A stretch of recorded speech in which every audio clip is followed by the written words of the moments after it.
Oh, you know what I love? Sports. Love sports. Sports. When It comes to Texas A&M. Where are you getting this information? Let me tell you. Welcome to TexAgs.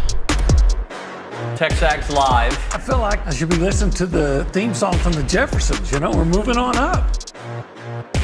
We will develop men. We will graduate players, and we will win championships on the field. The best way for us to win is to do it together. He is a guy that has gotten better and better and better. He's just got that dog in him. This one's special. The 12th man this past week was unbelievable. And this is a real program. It's not fake. This is a real place. And if you want to be really good at football, this is a really good place to be. You know, if I'm betting on anybody, it's the Aggies.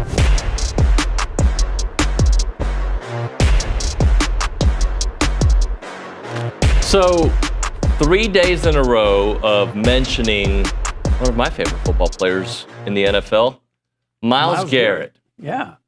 He's doing a little media tour. He's on a world tour. Well, it's the time to do it, right? Yeah. And I'm reading, we're going to hear from him in a minute. I'm reading some Cleveland fans their feelings are hurt. And as an Aggie, I also want Myles Garrett to go play for a contender and win and get out of Cleveland. I also have empathy for a city, a team that their star player wants to leave. Yeah, but as we've discussed this before, it's clear that no matter how good or great Myles Garrett is, that Cleveland, I think their ceiling is in maybe the playoffs making the playoffs and out. Yeah, because that's what they've done. No matter, despite his brilliance, right? Mm-hmm. They've got the most dominant player, defensive player in the NFL. I might be wrong here, but I think I'm right. Have they only made the playoffs twice since coming back as the Cleveland Browns? A couple years ago with Joe Flacco leading the way, and then maybe once their second year back, or something like that. I don't feel like they've made the playoffs but twice. Maybe 3 times. So if I was a Browns fan, I would sign off on it as long as you said, hey, everybody in the NFL, look, Myles Garrett's on the block. Yep. We're going to sell him to the highest bidder. Because that's how I go back to, being a Cowboys fan, back to the Herschel Walker deal. They just put him up there, highest bidder. It turned out to be the Vikings. Now no one's going to ever give you the kind of package that and sometimes that is. Well, the Browns might. Because they gave quite a bit for Deshaun Watson. Yeah, and then you remember the Saints, Ditka traded his whole draft Ricky Williams, and that didn't work out. But the Cowboys still did. So, but thinking about, they want a lot of draft picks, I get it, but they've got a history of not doing well with draft picks. But anyway, that's the only way they're going to get. Sometimes you just got to acknowledge that you're not going anywhere and say, okay, what can I get the most for to rebuild? So oftentimes, as we saw with the Luka trade, a superstar kind of personifies that city, right? And I'm not saying that Myles Garrett, from a personality standpoint, personifies Cleveland, but there is empathy when these little kids and these super fans are like, come on, Myles, you're our guy. But it's, in today's sports world, this is normal behavior. But I'll say this again, and maybe I need to write this up in a column. I don't think anybody really cares about my opinion on this subject, but I think they do. They care. Probably the greatest, or possibly the greatest gift Myles Garrett could give Cleveland. It's a bunch of draft picks. Is to leave and get traded for a bunch of draft picks. Yeah. Because again, it's been shown over time. It doesn't matter how dominant he is. The rest of the team is inferior. In my estimation, Myles has only made one mistake. One mistake. You know what that mistake is? Well, I know you're going to call it a mistake. Assaulting Zach Randolph with the helmet. No. That I enjoyed. Yeah. I enjoyed that quite a bit. No, the mistake he made was that he went to LeBron for advice on how to leave Cleveland. Yeah, that's. Okay. And I'm just saying that's not the guy. They're just Kyrie, anybody, but. You said, somebody's that's a face or a representative or the favorite son of a city. Of a city. you're a Houston guy. Who would be the sports figure that's right? J.J. Watt? In my childhood, in almost adulthood, Akeem Olajuwon. Okay. Right? And I'd say now, J.J. was the most popular, right? For sure. And he's an icon. But Jose Altuve, I think, represents I think Houston. it would have been Nolan Ryan, except Houston and their brilliance pushed him out. Yeah, that was stupid. I still hate it. Yeah, does it have to be a current player or a former player? If you this could be a fun moment. If you did a Mount Rushmore, how many people are Mount Rushmore for? Okay, of Dallas. Maybe they get 5, but moving on. Okay, if you did it for Dallas and for Houston, San Antonio is just it's Tim Duncan, Manu, and Tony Parker, right, and maybe Greg Popovich right behind it. No, Robinson. Oh, David Robinson. There you go. But if you were to do it for Houston, Gervin, the Dream, okay, Altuve, okay. Let's see, J.J. Watt, okay. Who would be fourth? That Campbell guy. Earl Campbell would have to be fourth. The Campbell guy. Yeah, I think Earl Campbell. Right. But he did a lot. Yeah, I think that Ryan guy. Yeah. Now I don't know. Nolan before Earl. Is Yao Ming in that Yao conversation? Ming is not in the conversation. I'm just putting it out there. No, Yao Ming's not in there. Okay. I mean, global superstar, yes. Well, who's all right? Let's for Dallas. Let's Dallas. He's Staubach for sure. Okay. Nowitzki probably. Dirty Dirk. Ivan Drago. He didn't go there. Ivan Rodriguez. Pudge Rodriguez. And Emmitt Smith. I can get down with that. That'd be tough to beat right there. I just beat it with the Houston one. I don't think you did. Roger Staubach, you can't beat. Emmitt Smith. Ivan Rodriguez, the best catcher ever in the history of baseball. Didn't win in Texas, though. Just saying. So what did? Florida's claiming him. The Florida Marlins are claiming. So what J.J. Watt win? He won nothing. Okay. Except Defensive Player of the Year two, 3 times in a row. And you know what? Some might push back on the whole idea of Dirk. I wouldn't push back on Dirk. I wouldn't, but some might. To me, Dirk is. Somebody might say Bob Lilly. I worked with him, so I have a different, I overrate him for sure because I did when he was playing.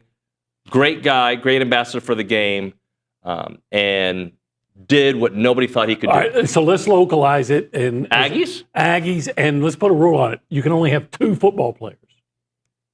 So we can get people on all, Well, a lot of it, I think, depends on when you watched, right? Of course. Your generations.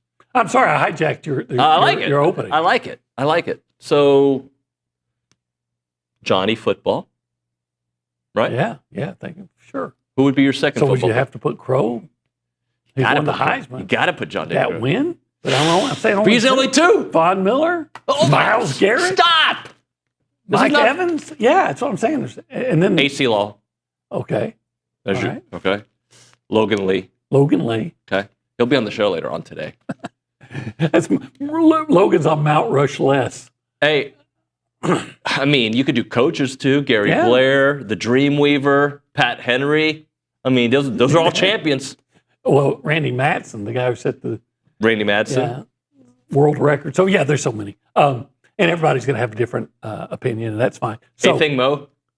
How about I can't remember her name, Adams, who led the women to a national championship? Anyway, so, and we haven't even gotten into baseball.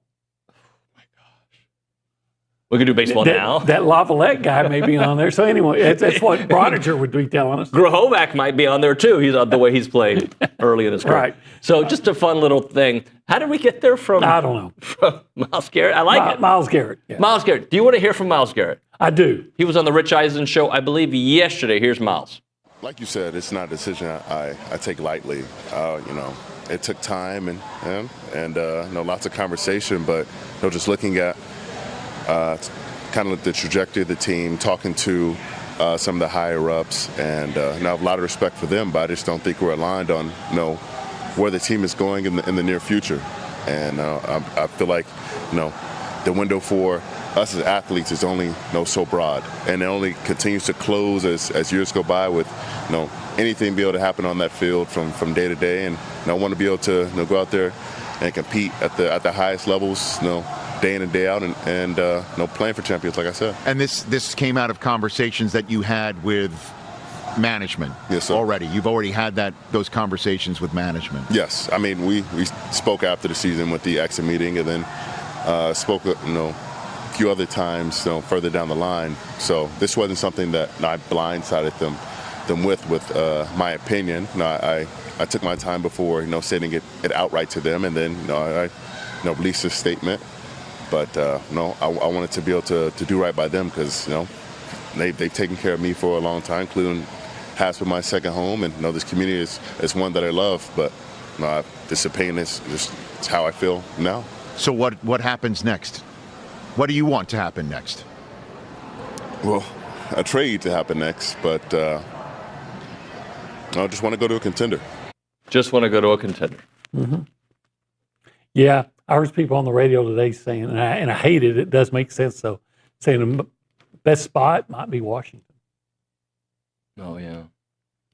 Yeah. I think they asked him about Washington yesterday. Yeah. I think they did. Yeah. But Washington, Buffalo, Dallas,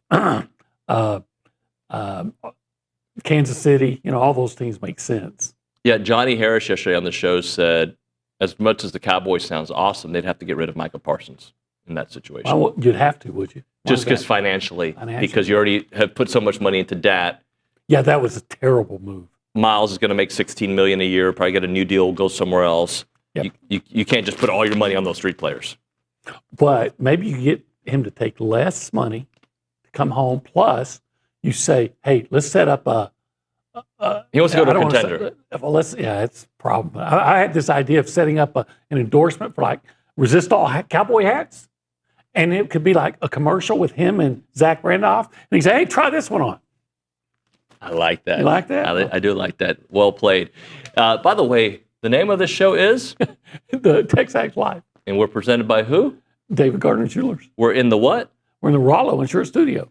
And this hour is called the Go Hour. Presented by CC Creations. That is correct. And this particular area that has been highlighted here is the Cool Zone. The Holistic Planning Cool Zone. The Holistic Planning Cool Zone, where you can go to get some cool work on investments, taxes, estate planning, and that could all lead back to your investments in pro sports. Investinprosports.com so you can make a trade for Myles Garrett.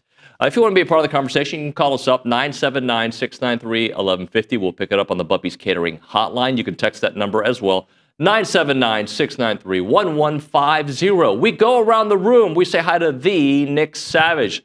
Nick, good morning, buddy. Howdy, good morning, y'all. What's up, yo? Nothing much. Obi, we don't give you enough credit. We need to put you in charge of some of our marketing or something here. Yeah, the amount of wasted. Witty, NIL deal ideas you've had and stuff like that. Like, what are we doing here? Yeah, what are we doing here?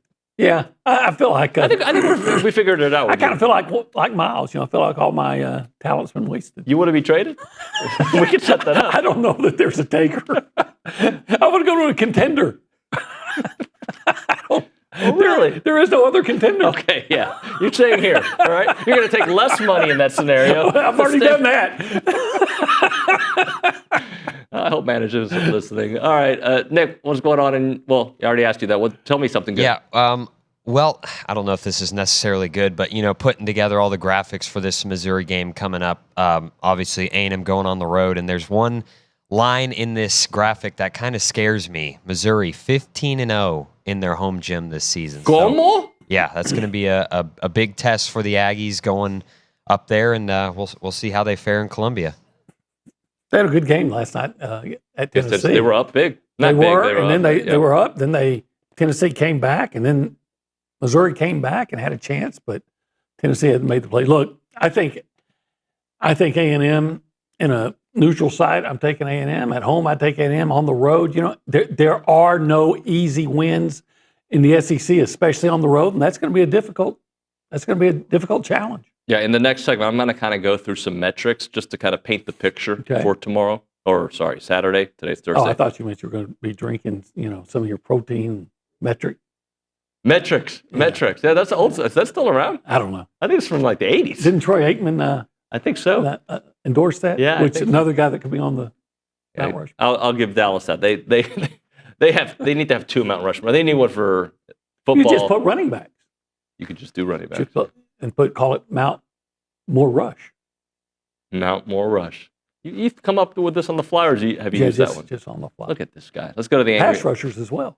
Angry Elephant News and Social Center. Aggies gather at the Angry Elephant. Caitlin Torn is there. The Torniac, what up? Good morning. Good morning. How are y'all? Good. I can tell you are good. I am good. He's good. I mean, I'm just here. I'm not bad. I'm not good. I mean, I'm more good than I'm bad. Well, that's good. I'm here. You don't have to respond to that, do you? No, that's okay though. But we had 2 texts come in about Dallas saying that you would have to include Mike Modano. Oh, the Mikey Mo? Yeah. That guy owned Dallas nightlife when I lived there. Did he? He was he and Steve Nash were, let's just say, partiers. Yeah. Kind of like Troy Aikman was in his day. Yeah. You party with Troy? We had some discussions one time about partying, Troy and I. Mm-hmm. We really did. Yeah? Yeah, I was doing an interview with him in Austin when they had, and we started talking. And I said, hey, I know a girl that said she danced with you and borrowed money. Oh, really? Was it? And it went from there. Ah. Caitlin? We got another text also from David in the Pacific Northwest that said... Hold on. Let me guess. Is it going to be negative? Probably. But, is it going to be negative? It's actually not. All right, David, you're in. He said A&M ended a 33-ish game Missouri home win streak in 2010. There we go. David's on positive. David's on top of it. I hope they do it again. I don't know what the win streak is now other than 15 this year. I had to go back to last year. But look, it's hard to win in Como. Yeah. I think their attendance, I was looking at this morning, it's in the top 4. I've covered games of there. The SEC, yeah. Back in the day. That they like basketball up there. They do. Caitlin, thank you very much. When we come back here, we're going to go through some of those numbers in the in this basketball game against Missouri, some things that will favor Missouri and how A&M has to counter that. But right now, 1775 this week. Hey, today's Thursday. You can go today. You can go today, tomorrow, and Saturday. Okay. I know you're the pork ribs. That's your number one pick, right? It's my first round pick, yes. But if we're doing a Mount Rushmore, what goes with pork ribs at Okay, the Mount for me, because everybody has a different. To me, the Mount Rushmore is pork ribs. That would be like the Abe Lincoln. Please give me burnt ends. Well, it's mine. Oh, sorry. So I got to put. Please give me macaroni. The jalapeno and cheese sausage. Oh, yeah. That'd be like Teddy Roosevelt. Yeah. And of course, the succulent brisket. Oh, that's that word. That's Washington. Yeah. And then queso, Jefferson, queso, mac and cheese. Thomas, see, you can stay. Yeah, that would be my 4. Now you might go over there and say, "Hey, the pulled pork." Yeah. Or the burnt ends. The burnt ends, or the desserts, or the turkey, or the desserts. Oh goodness gracious, yeah. And I don't even. Some might even say the baked potato with the brisket piled on top of it. You have said on multiple occasions that I eat broccoli ice cream, but you were with me at 1775. I was. Did I eat the dessert? You did. And it was not broccoli ice cream. And I said, I'm just having a little bite, just a little taste. That taste became the whole thing. A devouring. Yes. 17. Man, it's great. It's great. I'm telling you, 1775. 1775 TXBBQ.com, open Thursday through Saturday, 11 a.m. until they're sold out. 8203 Raymond Stossard Parkway in College Station. Go there now.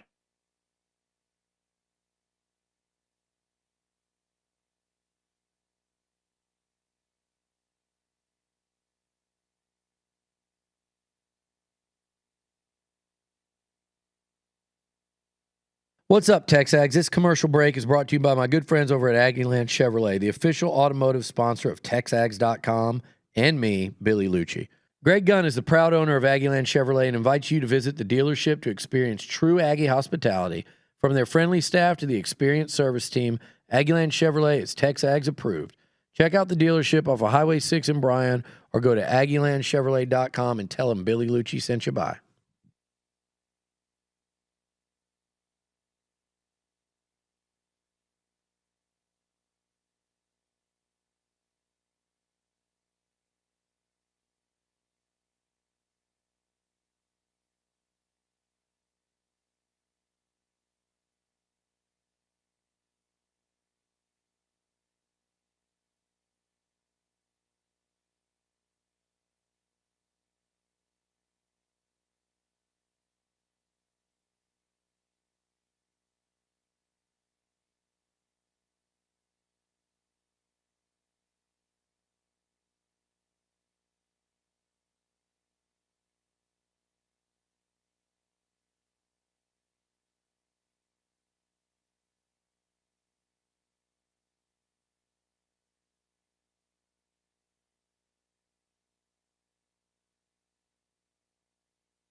TexAgs Live, presented by David Gardner's Jewelers, Rollo Insurance Studio, Go Hour, presented by The Warehouse at CC Creations. Look, I want to move on from this topic. Okay. But the people keep bringing me back in. All right. Like Al Pacino, Corleone. Michael Corleone. So Gene from New Braunfels. What about town? Good town. Great town. Great town. How about the two Bs for the Astros, the killer Bees? Jeff Biggio Bagwell and and Bagwell? Biggio. So if there's Which one's better of those two? I'm going to go the higher ceiling, if you will, was Jeff Bagwell. Okay. Jeff Bagwell was an MVP. He was, Okay. but longevity and what he meant to the organization, Craig Biggio. Okay. All right. Craig Biggio, all-star at 3 different positions: catcher, second base, and was it left field, right field? It was right field, I believe. Okay. All-star at all 3 positions. Just an Iron Man, not of Cal Ripken standards, but just a guy you could count on in the lineup for many, many years. You'd have to put Olajuwon on there, right? Because he did it in college and... Well, he didn't win the national championship in college, but yes. And he won 2 NBA. He starred for Houston in both. He, to me, in my lifetime, the best Houston athlete, player, right, in my lifetime. And again, I think we kind of overrate our youth, but Dream did it, right? I think you have to put J.J. Watt. You have to, right? I don't know. I'm asking. Well, but I don't follow Houston that But you close. know, like, J.J. is iconic. Yeah, I mean, I would think so off the top of my head. Right? But then again, are you going to leave Earl Campbell off for... If I'm leaving, and again, I didn't watch a lot of Earl with the Oilers. It's more of reading, and because when did he leave the Oilers? 83? I don't know, but I remember. Something like or that? Or maybe just put Bum Phillips on there. Love Bum. I don't think so. But I don't know who you eliminate because... That's why it's hard. You know, there's only 4. But you gave me the running back list, the Rushmores, whatever you call it. More rushes. Maybe more I would rushes put that with like Mount Rushmore for Dallas would be more rush would be. How about this? Harvey Martin, DeMarcus Ware, Micah Parsons, Randy White, or who else was a great pass rusher? You know, you could work it. We could have Mount Rushmores everywhere. A whole mountain range of Mount Rushmore. A whole mountain range of Mount Rushmores. Okay, can we talk about this Missouri basketball game? Yeah, let's do. So I'm looking at some of these numbers, OB. Okay, so for a couple things about last night, Mizzou loses to Tennessee, and in that game, I guess Zakai Ziegler and Milicek both had 21. Tennessee shot 50% from the field. Okay, that's very typically high. going to win if you do that. They shot 10 of 15 from the 3. Wow. But they missed 9 free throws, which is why towards the end it got a little close. But Missouri out-rebounded 38-30. I'm giving you these numbers because of A&M's recipe to win games, right? So Mizzou, 11th in the SEC in offensive rebounding. Tennessee actually out-rebounded Missouri. Did I get that wrong? Did I get that wrong? Did I misunderstand what you said? What did I say? Let me go back. I don't know. You said out-rebounded 38-30. I didn't know if you meant Tennessee out-rebounded or, Missouri. Okay. Sorry, I probably said it incorrectly. The Vols, out-rebounding Missouri 38-30. I have it there. 11th in offensive rebounds, 14th in total rebounds in the SEC. What does A&M do well? Rebound, especially on the offensive end. Right. Okay. Here's another little thing to consider. Mizzou, A&M's rebounding edge on the year against opponents is 9.9. Okay, so they typically out-rebound their opponents by almost 10. Mizzou on the year, 1.8.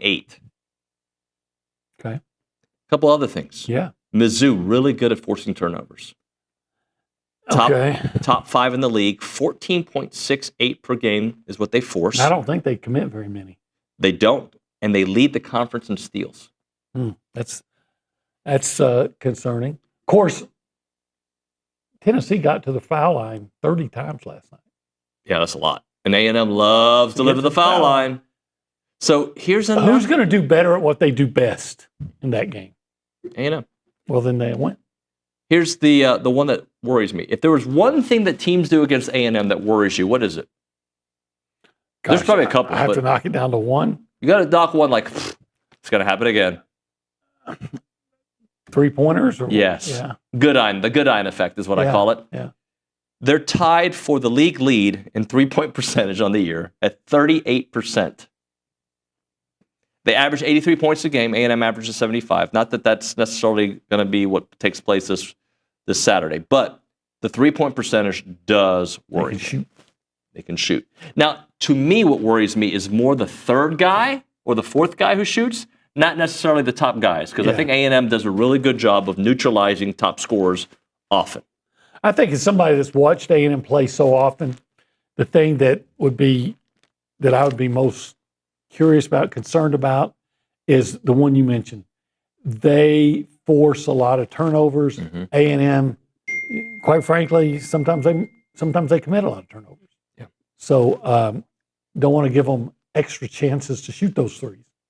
Chase in Houston, he's going to be on the fan show. He hasn't been on the fan show in a long time. He's making the drive from Houston. He goes, you don't have to put JJ on there. You can put Andre Johnson there. How did I not mention Andre Johnson? I don't know. The Hall of Famer. Yeah. My guy. I don't know. JJ, you've been replaced. Oh, they're replacing JJ Watt. I don't think you can have a list without JJ. I just don't think. I don't think you can. Look, I'm going to defer all that, all things Houston, to people from Houston. I am not going to come into your house and try to tell you what you should do. If you say JJ Watt, if you say Andre Johnson, I'm going to say, okay. Why do we have to have 4? Why not? I'm going to have my own Mount Rushmore. I'm going to add that 5th. Okay? Yeah. So you're just going to trump everybody and add a 5th one. Heritage Films makes documentaries. Was that an executive order, David?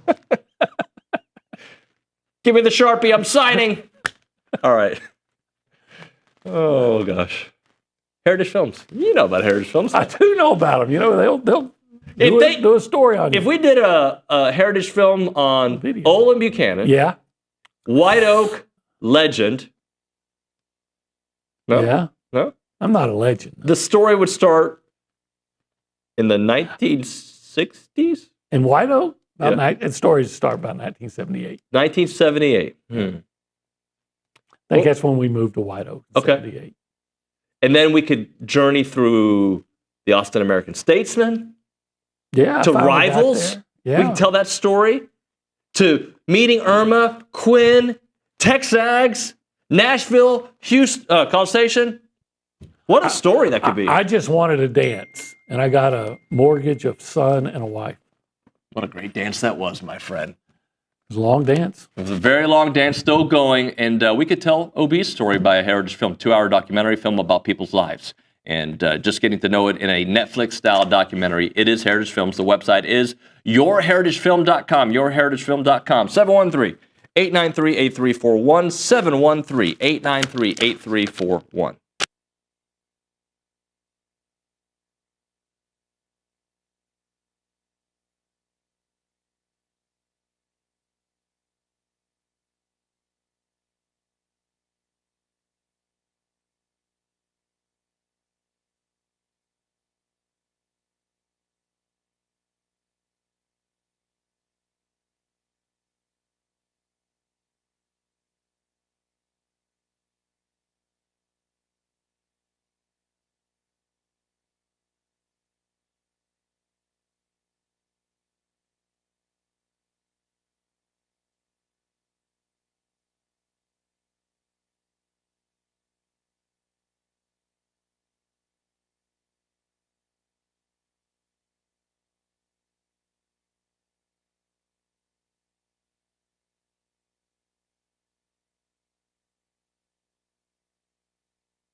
And we're back on TexAgs Live, presented by David Gardner Jewelers, Rollo Insurance, Studio Go Hour, presented by The Warehouse at CC Creations.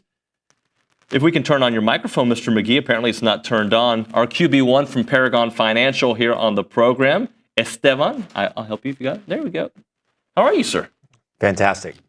We're having a nice little discussion about grappling. Yeah, I was hoping that we could finish that conversation real quick because I don't think I've ever seen anybody do one of these like matches or fights. Jiu-jitsu? Is it a workout? Is it Brazilian jiu-jitsu? Yeah, BJJ. So if that's such a great thing, why doesn't like Brazil like own the world? You know, if they just send all their people out in jiu-jitsu to grapple? Well, because there's missiles. Because grappling, because the gun still wins. The gun always wins the fight. Yes. I will say this for somebody who watches that, jiu-jitsu is typically not the exciting one to watch. Is it an Olympic sport? I don't think so. No. Have you watched the Russians and it was like Russia versus Poland? They are in a ring. It's like 4-on-4.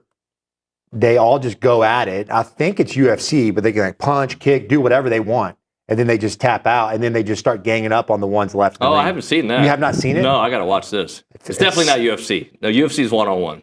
Okay, but it's like, but UFC is like anything goes, right? It used to be ish. Yeah. They put a. So it's like UFC, but with 8 guys in the ring, and it's guys from the same country going at it. Shouldn't Richard Zane be good at that? Go on. Where are you going with this? Don't. Well, that's a break. Can I ask you a question? Are the Chiefs in dynasty, regardless of what happens this weekend? I think they are. They got to be, right? Yeah, I mean, how many Super Bowls have they won in a short amount of time? They've won 2 in a row, right? Yeah. And they've won 3, right? If they win this one, it'll be 3 in a row. Would you have said the Bulls were a dynasty? Didn't they win before? They won before, but it wasn't all in a row. No, I know, but this is still. Yeah, they've won 3, but I'm saying in a row. Yeah. But yeah, I mean, what were the Bulls? 90. The Bulls won 3 in a row, and then 2-year hiatus for the Rockets because Jordan wasn't playing, or at least didn't play the whole second season. Then they won 3 again. Yeah. So 6.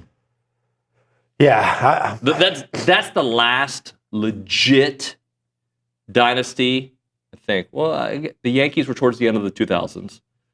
So those are the 2. Patriots for sure. Yeah, Patriots over several years. Would you say the Spurs? Yeah. God, I love Except Spurs. they never put them back to back. I don't think you have to be back to back. Yeah. God, those were fun years, weren't they? Manu Ginobili. The Bills. I like Manu Ginobili. You got to 4 consecutive Super Bowls, but they lost them all. So that's heartbreaker. And I feel like it's just this continuation with Josh Allen. Don't you feel bad for him? Yeah, I do. I love Josh Allen. He's one of my favorite players in the NFL to watch. I love the way he plays. But he's taking on Michael Jordan of the NFL. That's who he's losing to. It really is. He's like the Charles Barkley. My favorite player of all time. See, I feel like Josh Allen's the guy that we would love to go play 18 holes with and have a beer with. Or do jiu-jitsu with. I do not want to do jiu-jitsu with him. I feel like he would just dominate. Yeah, he would kill us. Yeah. So what is your gut for this weekend, Chiefs-Eagles? It's like that. I feel like in some ways it's the same feeling I have about A&M football. Someone says, hey, how are we going to be this year? I'm going to say 8-4. We're going to be 8-4. That's going to be my break even. Like I could see us going 7-5. I could see us going 9-3. So you're going to go 8-4. Until they prove me otherwise, I'm going Chiefs this weekend. Like you got to prove to me that someone can beat the Chiefs in a game that matters. But because I was telling this, I think to Shireen yesterday, my gut says the Eagles should win. I don't know why, because it's Patrick Mahomes and he wins all these games. This is what he does. I think you look at it, and I think Shireen said it well, is that if you look at the roster, the Eagles have a better roster. But Kansas City has the trump card. The best quarterback. The best quarterback. And the best coach. Quarterback and coaching in big games, it's... Isn't it funny? Wasn't it just last year there was a talk out of Philadelphia that they wanted to fire Sirianni? Yep. I mean, that's the life of a coach and a quarterback. If you go back to that Super Bowl a few years ago against the Eagles, if Jalen Hurts, who played very well in that game, doesn't have that fumble, which was a return for a touchdown, I think Johnny was going through it yesterday, it would have put them up either 14-0 or 10-0, and the Chiefs tied it at that point. Yeah. That's not the only reason they lost, but that play right there. Yeah, turnovers change the games very quickly. And in these types of moments, you only get so many opportunities. And that's what the Chiefs are so good at. They're capitalizing on these mistakes. And I feel very confidently. I mean, turnover battle. Obviously, we talked about that. So we're blue in the face. It matters every week. But also creating explosive plays. And I just feel like, I don't care who the defense is, who the Chiefs have on offense, I feel like Pat Mahomes is going to be able to generate explosive plays. Yeah, and I mean, when I look at the Eagles, and I don't like to, but it seems to me if their vulnerable area is the secondary. Yeah. And that's Pat Mahomes, and who may have a huge game if the Chiefs win might be that kid from Texas, Worthy, Xavier Worthy, fast, going against a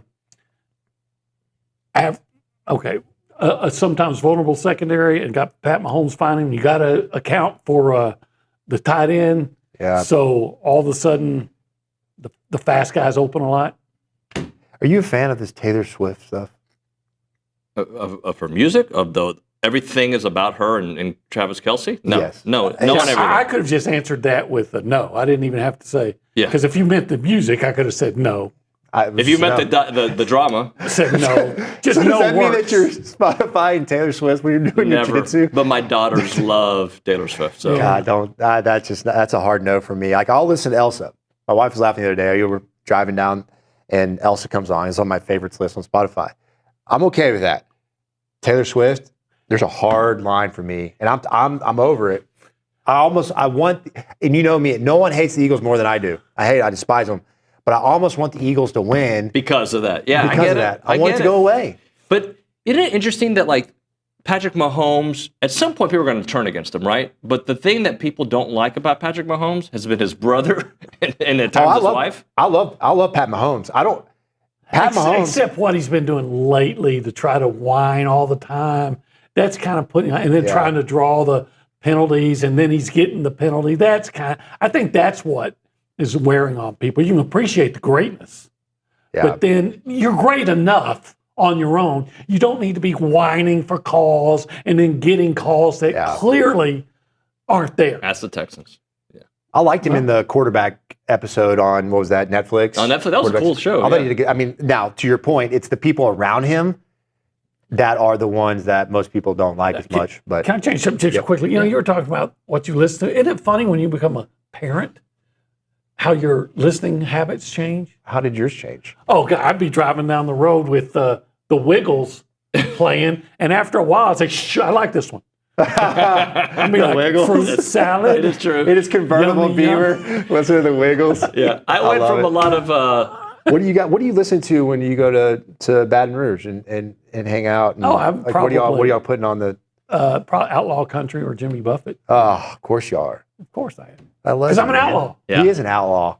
Hey, can I just on record say that last week our debate was red or black? And you did well, right? And we hit black. And never went back. And we never went back. We cashed out.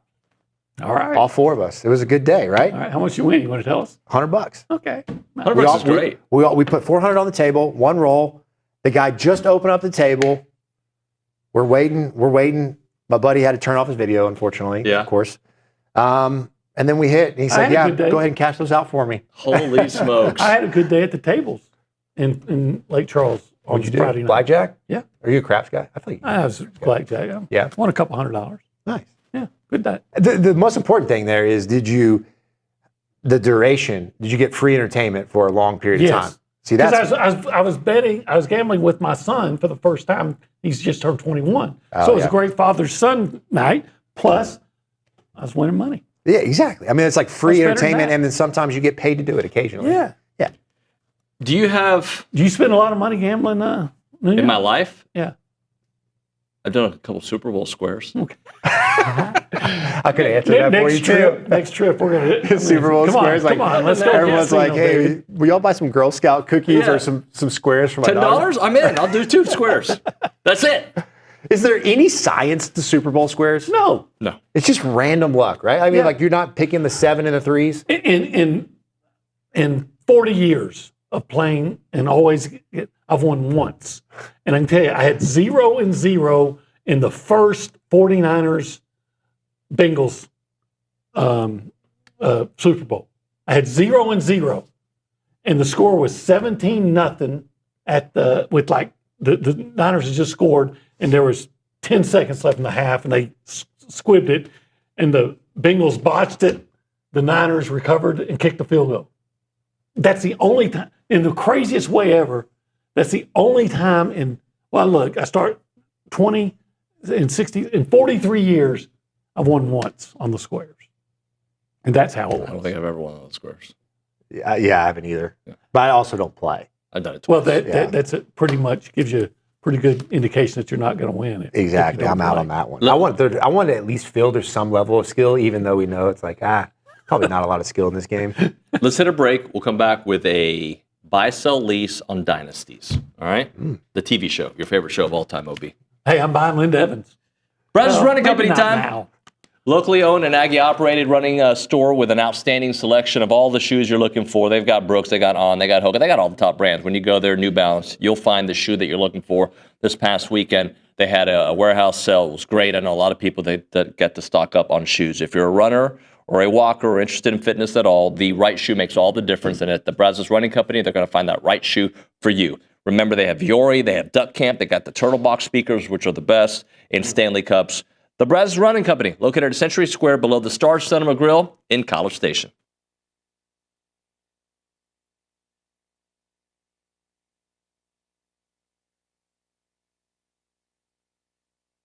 Hey everyone, David Nuño here in a moment right now for Snaps Clothing. They are the makers of the only official licensed Texas A&M Pearl Snap shirts. I'm wearing it right now. This is part of their Tailgater collection. It's built for game day. My friend Edgar over there is doing great work. You've got to check out the clothing. It's the Pearl Snaps. It's the cool look. It's kind of hip, but also Western. You'll love it, and they have great stuff there. They'll keep you comfortable as you're repping your Aggie gear, and it's the place to go to get it. Whether you're watching the game from home or tailgating before watching the stands, these shirts have you covered. Head to snapsclothing.com. That is snapsclothing.com to gear up for the season.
You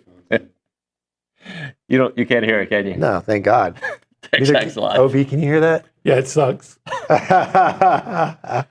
I'm pretty sure Arcade Nagley. My boyfriend left me. That sounded just like her. That was I know. good. Yeah, you're welcome. Go Hour presented by the Warehouse at CC Creations. Buy, sell, lease football dynasties in your lifetime. Okay? Not all the time, just your lifetime. Fair. The Patriots, which I don't know how many, 2 decades, right? Yeah. The Chiefs right now. I think we've said that they're a dynasty. And the Cowboys, early 90s dynasty. 92 to 95. Well, of course, there's one right answer here. Number 1 is going to be the Cowboys. Number 2 is the Patriots. And number 3 is the Chiefs, right, Olin? Yes. Just agree? Thank you. Now, if you weren't a Cowboys fan, would you say that? No. I would say Patriots for sure. But, okay, Patriots, their best Patriots team that won versus the best Cowboys team, I'm taking the Cowboys in that Man, that Cowboys team, the amount, Charles Haley. Because they were winning without, they were winning in blowouts. Yeah, Emmett. That roster was unbelievably talented. Now, the game really changed a lot. Yeah. I remember talking to Jason and Sticks about those days, and they would laugh like, man, our team was so good. They talk about who Sticks? Wade Wilson. Oh, okay. He had stick legs. He walked like that. Sticks, yeah. And so he's like, yeah, man, Dion was so good. I forgot Dion. But even before Dion, they were best before Dion. Ken Norton? But Ken Norton, oh my God. But his point was, he's like, man, we were like, was he really that good? And he's like, I'm telling you. Kevin Smith? Just put him on an island over there, it was over. Like he would just lock him down. It was a clinic reel out there. But then the ability. Now the flip side, what they would tell you is like the game was so simple. He's like, yeah, you get out there on second down, it's like you can pretty much guarantee it's gonna be cover 3. Yeah. Football was just so simple. Now it's so different and complex. Yeah. I would say the Cowboys because if you can win a Super Bowl with a buffoon like Barry Switzer as the coach, that tells you how much talent you had. Because to me, that was like that was literally putting a sumo wrestler on Secretariat. You won despite him, and had your owner not been a complete idiot and didn't need all the people telling him how good he was, just said, look, we're going to let this Hall of Fame coach, they would have won 4, maybe 5 straight Super Bowls. Well, look, you had a top 2 or 3 quarterback, right? Troy Aikman at that time was top 2 or 3. Yeah, sure. Top 1 or 2 running back. Top 2. Top 1 or 2 wide receivers. Yep, maybe 2 or 3, Yeah. And you had one of the better offensive lines ever. And ever. How about Charles Haley? You had Hall of Charles Famer. Haley. Hello. You had great depth on defense. Who are the safety? Darren Woodson. Darren Woodson. Yeah. They always had either James Washington or Thomas Everett. Yeah. Good corners. You won a Super Bowl with Barry Switzer as the coach. It is a pretty compelling case. Yeah. I know I'm extremely biased, but dadgummit. Look, I didn't grow up a Cowboys fan. That team, the most talented in their era. And Jimmy Johnson, freaking love. Yeah. But you got to be honest, you got to take the first one is the Patriots. Yeah, but if they were to play each other, the best Patriots versus the best Cowboys. I would have taken the best Cowboys team. I would too. Yeah, the best in their era, for sure. Because, Cowboys. the Cowboys didn't get in on a tuck rule. But, they got in because they beat everybody by 30. Yeah, and they had a coach that said, you know what? We're going to win this NFC Championship game. Put it down on 3-inch. Remember that? I agree. When Johnson said that we're going to beat the Niners. Yeah. But is the dynasty the best team to do it in a short period of time and win the most, or over a long period of time? Yeah, the Patriots, if we're grading dynasties, to me, the Patriots. Yeah. And I think the Chiefs, if they change things this weekend, I may have to reevaluate the list. But as of right now, it's like Patriots, how many times Cowboys. were the Patriots in the AFC Championship? This is true. In however many years Tom Brady was there. And they lost 2 Super Bowls. Exactly. Like that is pretty phenomenal too. All right, we got to drop it here. Thank you, Love sir. it. Good discussion. Appreciate you. Thanks for not putting me in a chokehold today. Yeah, not today. When we come back on TexAgs Live, Logan Lee, he likes to do grappling, that and more. It's next on TexAgs.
I love when I talk and nobody can hear me. It's TexAgs Live, presented by David Gardner's Jewelers. Let's go to the Buppy's Catering Hotline. That's where we talk to Logan Lee, our good buddy. Logan, good morning, buddy. What's happening, Nuño? How are you, man? I'm doing well. How's everything going? Well, good. Good. This basketball team, I think it took me almost 2 weeks to get to be so removed from the loss to Texas to feel good about things again. Tough one coming up with Missouri, man. Just what have you seen from the Ags in the last 3 games to, I don't know if optimism is the word I'm looking for, but just to give you that hope that they can finish as a 2, 3, 4 seed here in the tournament next month? I mean, I think the optimism is based on just the overall record, what they've done. Don't necessarily look at a 22-point. They gave up a 22-point lead on the road in Austin. Don't look at, hey, they beat South Carolina. They only beat them by 4. Look at, and it's hard to not look at South Carolina and the fact that they haven't won a game in the SEC. But they lost to Auburn, who's the number 1 team in the country, by 3. I think their last 4 games have their largest deficit was like 5 points, and they're all against ranked teams because the gauntlet of the SEC. And so, in any given year, other than this year, I think South Carolina would probably be in the top third of the SEC. And if you're looking at the last 5 years, I think they're a decent team. They're not a great team. They play well. They have just unfortunately run into like 6 top 10 teams in the country in the SEC, and so that's where the optimism comes from. Is Texas A&M beat a good basketball team on the road at their home place. South Carolina's a tough place to play. Look at their overall record. A&M's overall record is what, 6-3? 6-3 in conference play. Yep. 6-3 in conference play. They're a top 10 team in the country, and not only that, they're 6-3. And Wade, their best player, didn't play 3 games. You have Solomon Washington has been out.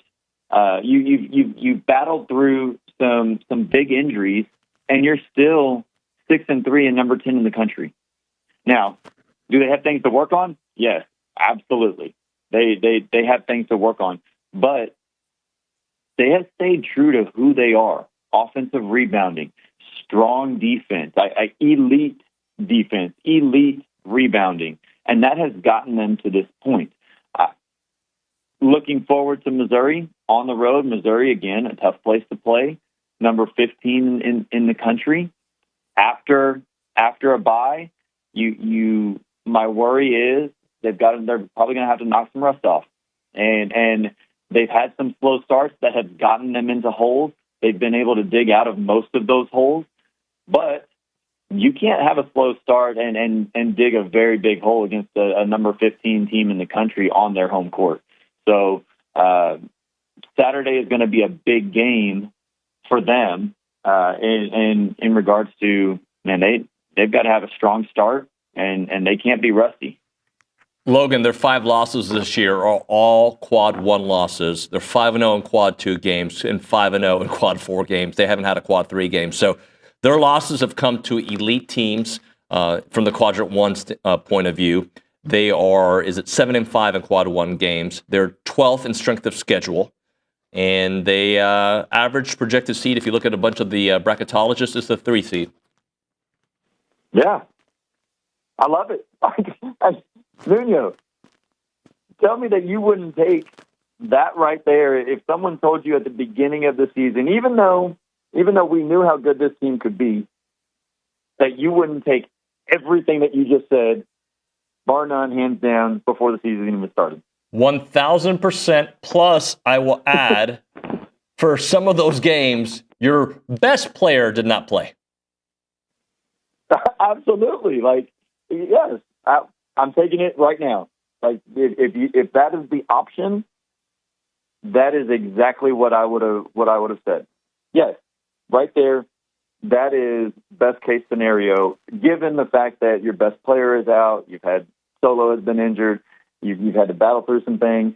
Like, yes, that is a tremendous, quote unquote, let's say, start to the season, even though it's winding down. Hey, so it was good to see Wade play the way we're used to seeing him play. But a note that our staff put together, he didn't really attack the rim very much. When Wade is, I think, at his best, is when he mixes it up with hitting the three and also attacking. Do you see more attacking Wade here in the future? Not if he goes 7 of 10 from the 3-point. let him stay outside. Let him stay outside and shoot all he wants at that point. I do think that I don't know if he's going to need to attack as often as he has in the past, and the reason being is because you have Zurich Phelps doing that.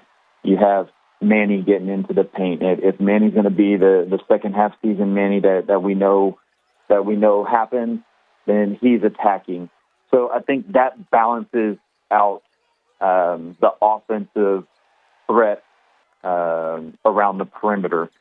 You still want him to attack. Obviously, you want him to attack because it keeps the defense off balance. And, if he does attack, he's not going to have to shoot as many 35, 37 footers. He's going to be able to inch in a little closer to that 3-point line. Not that he needs to, because he has the capability of doing that. But I would love to see him a foot or two away from the 3-point line instead of 5 feet away from the 3-point line. I don't know how his injury is playing into him attacking.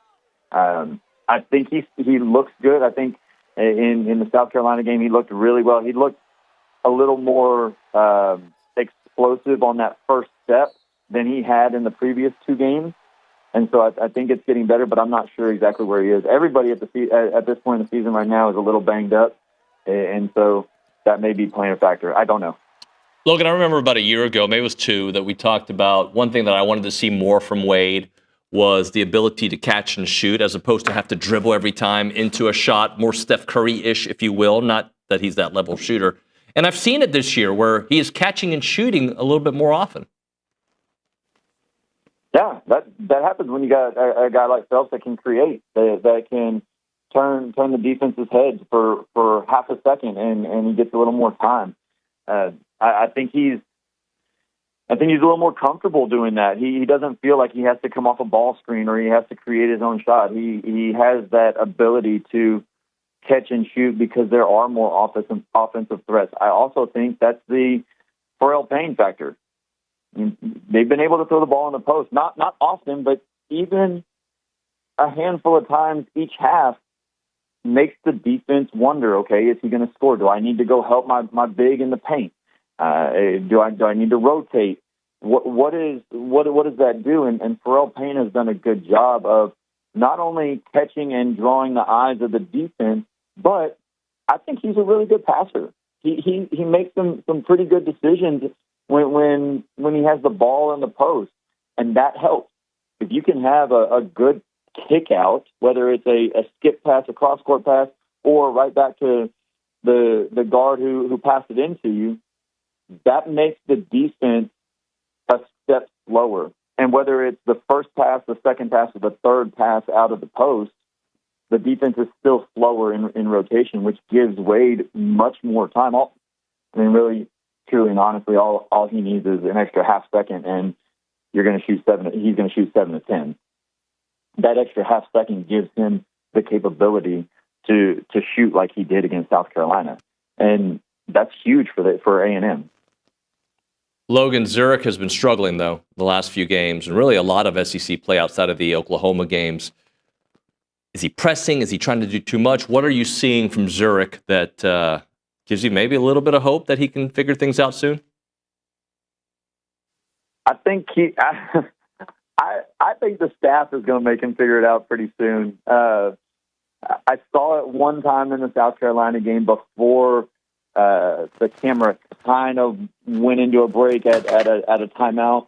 And then I talked to a couple of people that kind of verified what I saw is after a couple of plays and it went into a timeout, Buzz goes onto the court and he goes directly to Phelps and he's talking to him and he's saying this, and this. And you could see the conversation from the glimpse that I saw. He was getting after him. He was letting him know, hey, you don't need to do that. This is your strength. This is what it is. And so I think Buzz does it in a really well manner in regards to he understands his players and how they can be coached. He coaches players differently. All players get coached differently, and he understands those dynamics of his team. And I think he's letting Phelps know, you don't do this. Don't make that decision or try to force it at this time.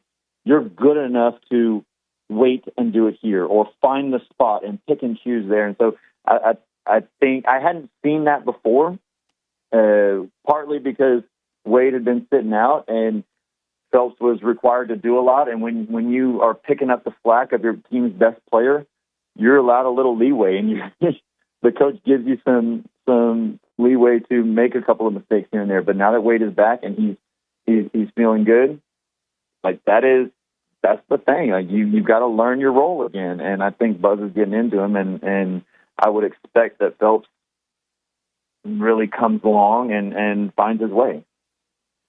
Talking to Logan Lee here on TexAgs Live, presented by David Gardner's Jewelers. So, Logan, I'm looking at Missouri. They go to the line more than any team in the entire conference, almost 28 times a game. A&M obviously lives on the line. They go 25 times a game. Have you seen anything from Missouri that concerns you with the way A&M plays?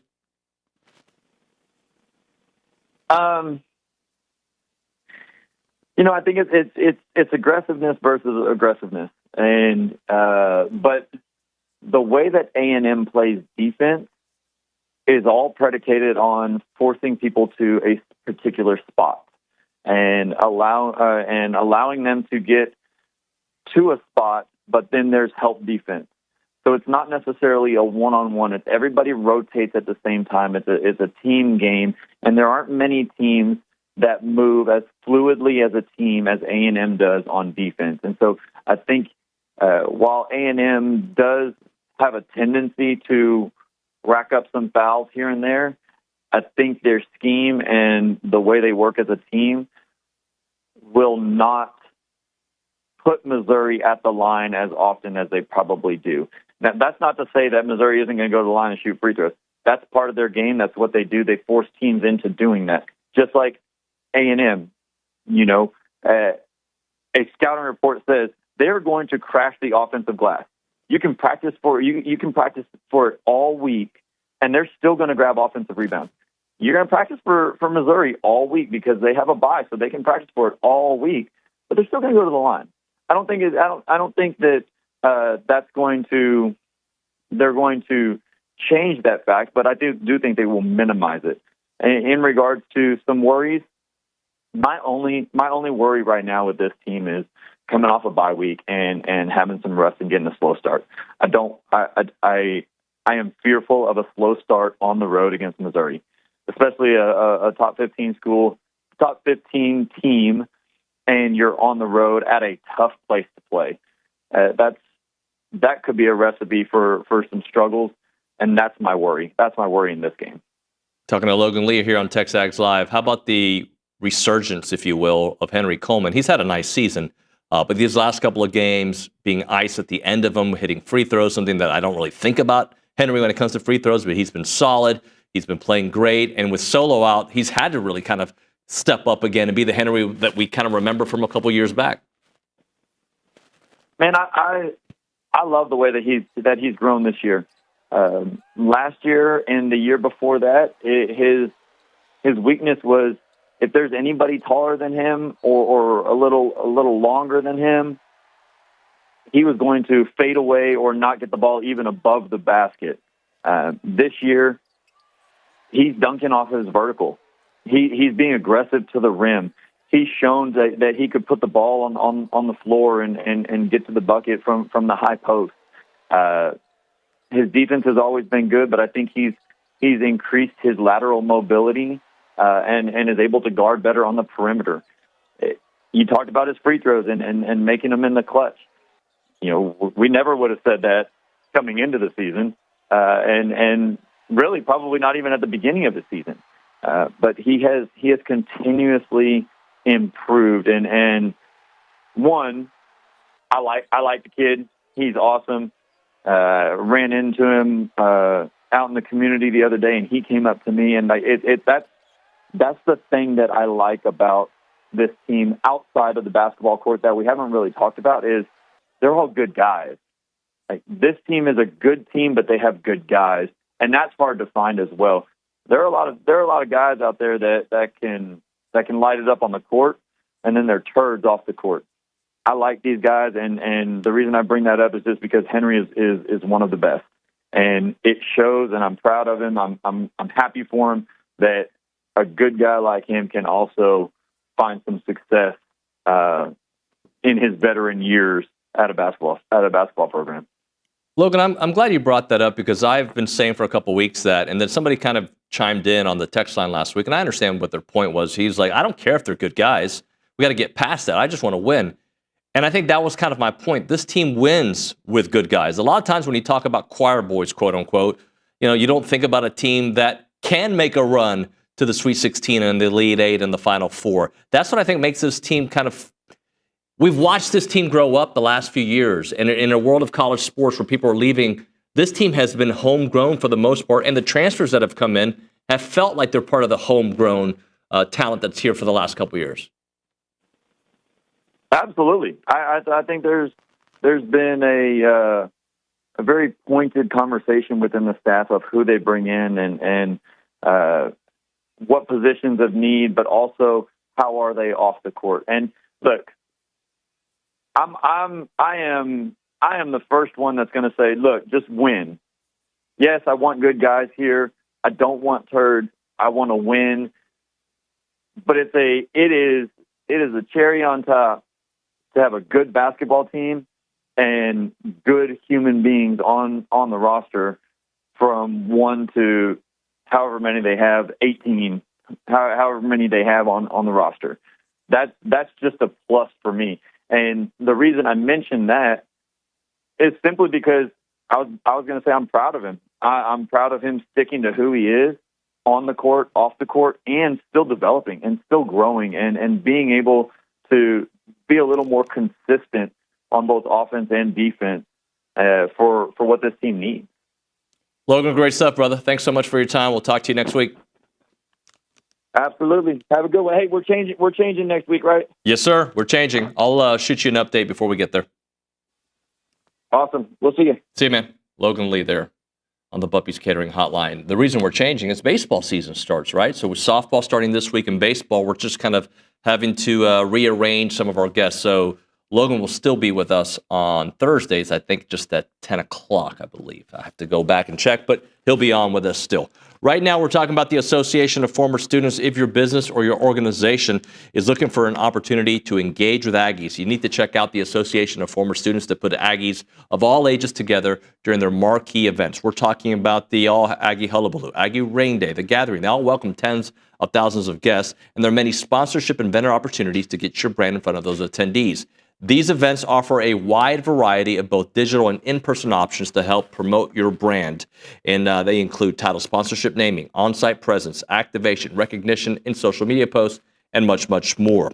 And there's also advertising opportunities in both the Texas Aggie Magazine and the Aggie News newsletter, which are seen by over 230,000 people. So if your business is ready to engage with Aggies, choose a partner that's been supporting the Aggie Network for the last 140 years. For more information on options available through the association, please email sponsorships@aggienetwork.com. That is sponsorships@aggienetwork.com. It's the Association of Former Students.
And we're back. TexAgs Live, presented by David Gardner's Jewelers, Rollo Insurance Studio. Brian Kortan, Aggie men's golf team in the house. Couple great weekends.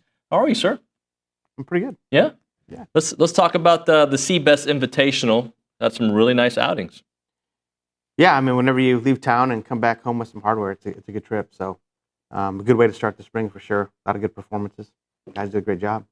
Let's see. Your team dominated par fives at minus 23, 7 strokes better than the field. Is it when you have such a good performance overall, do the guys feed off each other in that kind of environment? Yeah, I mean, it's big in our sport to have a guy to count on, kind of a guy to lead you out of the house a little bit, so to speak. And P's our guy for that, and he knows it. And if he's going well, it sure makes the other guys relax a little bit. And I think that happened a little bit this week. Now that wasn't nearly our best. I mean, we've got a lot of room to grow yet, but for those guys to really put 3 good, we were the low score every round. Had some really some fabulous stretches of golf. It was a great experience for those guys. We got better this week because of that event. So that's why we go do it. You mentioned P. It's his 3rd win of his career. Talk about his growth. He's always been obviously very good, but like what have you seen from him from when he arrived to now? Just the maturation, the understanding what it takes for him to be great.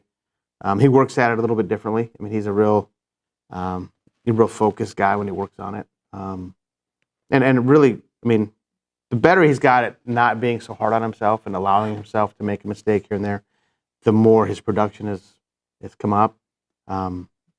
He's done a really good job with it. I mean, we've worked hard with P, and he's accepted coaching. Spends a lot of time with Coach Fast and myself, and we've spent a lot of time with him on the golf course. So it's been a process where we know what his potential can be. He's an elite ball striker and a guy that can just do some things with the golf ball that most people can't. So just to be around him and help him the best we can is kind of what we try to do every day. How is he with the others? He's great. Our team is awesome. They're a lot of fun to be around. Our team dinners we're lucky. We got a good group of guys, and our team dinners are really fun to be around. I don't want to like compare children, right? But like, are certain groups closer that you've had than others? Yeah, no, it's not comparing at all. I mean, it's just there's some groups that have a little bit more combativeness to them, which can be a good thing too, right? Absolutely, because we play a competitive sport. You're going to compete. This group has the ability to compete really hard against each other and really care for each other, and that leads to a room where it's fun to be around. Like we all went to Palm Springs together, and there was 12 of us in an Airbnb, and we had a great time. I bet that was great. They were playing this stupid game called, I don't even know what it's called, but they were playing a game, and we kind of played some cards one night, and I cooked dinner one night, and Michael helped me, and it's just fun to be around them. So really fortunate to have a group of guys that have really come together the way they have. How do you manage nerves on a final round, considering it's high emotions, high stakes? What do you have a strategy or philosophy? I mean, everybody has them, and it comes in different waves or different. It's for us. It's the opportunity to be in those positions. The more galvanized you come to that, become to those. But it's also admitting that you have them, and don't hide from them. And then once you admit that you have them, you can kind of help create some strategies to get past them. But you're never going to eliminate them because everybody wants to be successful. And when you want to be successful, you're excited. That's kind of what nerves become in golf is you have to be able to calm yourself down. So we talk a lot about it, and we accept that we have them, and we hope that we have them every last round because that means we're doing something great. How's Jaime doing? He was awesome this week. Yeah, he had a really good round going the last day and kind of got out of position on a hole and didn't handle it great. But he really kind of pulled the wagon the last day because he got it to 5 or 6 under through 11 or 12 holes and really was, kind of put us in a position to really win that golf tournament. I mean, to make it a little bit more comfortable for sure. You have the Burns Intercollegiate coming up next? We head to Hawaii on Sunday. Oh, I'm sorry.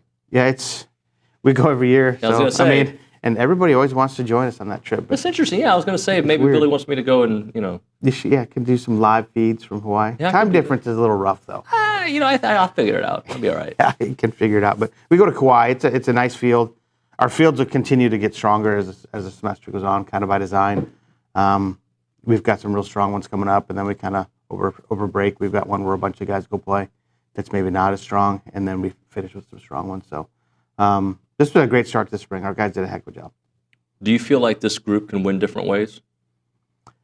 I think each week this could be a group where we've got a different guy that's in front of the bus, but because they're a really talented group, they're learning to be comfortable in their own skin. They're learning to play golf their own way, in terms of not really worried what it looks like, but it's about the score that they post. And the better they get at that, the more success we'll have.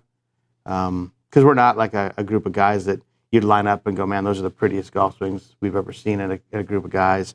Man, that's the best putting stroke. Man, these guys can really chip. We're not that kind of group. Mm-hmm. We're a group of guys that are gritty and fighters. And believe me, they're talented and they're elite in their talent.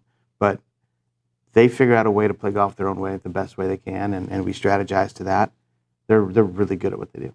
As a coach, I gotta think that's exciting, right? Like knowing each week you can open up your toolbox. You know what? This is working. Let's use this. Yeah, and there's specific weeks where you can see guys that are really driving it well, or really putting it well, and those kind of things always kind of carry you through. But in general, it's kind of fun to watch these guys kind of attack a golf course, and everybody's just a little different how they go about it. But we coach to that a little bit, and we just really encourage them to kind of be.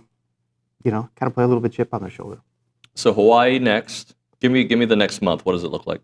Hawaii, come back for about 10 days, go to Vegas for the Southern Highlands Intercollegiate, which is one of the best tournaments of the spring. Then come back home, and over spring break, we got some crawfish in Lafayette, Louisiana, and have a great tournament over there, one of the longest running college tournaments in golf. And that kind of gets us to the middle or end of March. And then we head to Florida again for a really good one with the Floridians. So it kind of comes in a good rhythm now once you get started, and the guys will look forward to it. Coach Kortan, thank you very much. Yeah, thanks. Appreciate you. Brian Kortan here in studio. When we come back, Aaron Torres talking a little college athletics, or a moment for Caldwell Country Chevrolet. You can find them on Highway 21 in Caldwell and online at caldwellcountrychevrolet.com when you're looking for a new vehicle. Start your search there online because they put all their entire selection on there. And if you want to make the drive out there, you're going to see the great selection of vehicles that they have, and of course, great customer service. And they're going to give you a very good trade-in value for your existing vehicle, and then you just get to reap the benefits of being a customer from Caldwell Country Chevrolet. Like they'll pick you up, they'll drop it off, they'll do it all for you when it comes to customer service. That's what they are elite at doing, is making sure that you have a great experience, plus complimentary oil changes for life of your vehicle as long as you own that vehicle from Caldwell Country Chevrolet. We're talking about a 15-minute drive, the edge of Bryan to the beginnings of Caldwell. Short conversation away, but you'll see the difference when you step on the lot and do business with the great people at Caldwell Country Chevrolet. Highway 21 in Caldwell, online, caldwellcountrychevrolet.com.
We're back here on TexAgs Live. We're presented by David Gardner's Jewelers, Rollo Insurance Studio. It is now time for Around College Athletics, brought to you by Milliken Reserve, a College Station community featuring homes, trails, farms, and wide open spaces with a mission to build a healthy community around nature. Take part in the Milliken Reserve community with a Conservancy membership. Learn more at millikenreserve.com. Let's go to the Buppy's Catering Hotline. We're joined by Aaron Torres. Aaron Torres Online, AT, and Fox Sports Radio. What's up, man? You said Bucky's Catering? Buppies. Buffy's. Okay. Bumpy's. Right, I was curious. Bumpy's Catering. Bumpy's. Okay, I'm sorry. There's I think I said it wrong first too. No, you said it right. You said it right. I just, listen, I misheard. It's okay. What's going on, bud? How you doing? Good. You know what? What I'm happy about? What? This is the first segment we've done together in probably 6 weeks, and I know I've only been around for 2, that no complaints to start off. It's just, we're just happy. We're 2 happy guys talking college hoops. Listen, I'll tell you, there was a lot of self-reflection after last week's segment when you called out that I was going to whine. And I was like, you know what? Listen, you know what? This is what we do in sports. We self-scout. What did they say about Nick Saban? His greatest attribute is to look at his own team's weakness and figure out, how to get better, how to exploit. So I had to do a lot of looking in the mirror after last week's episode where I just, I was whining because I think, what was it? You bumped me for Jay Billis. Yeah. And he's good, but I mean, come on.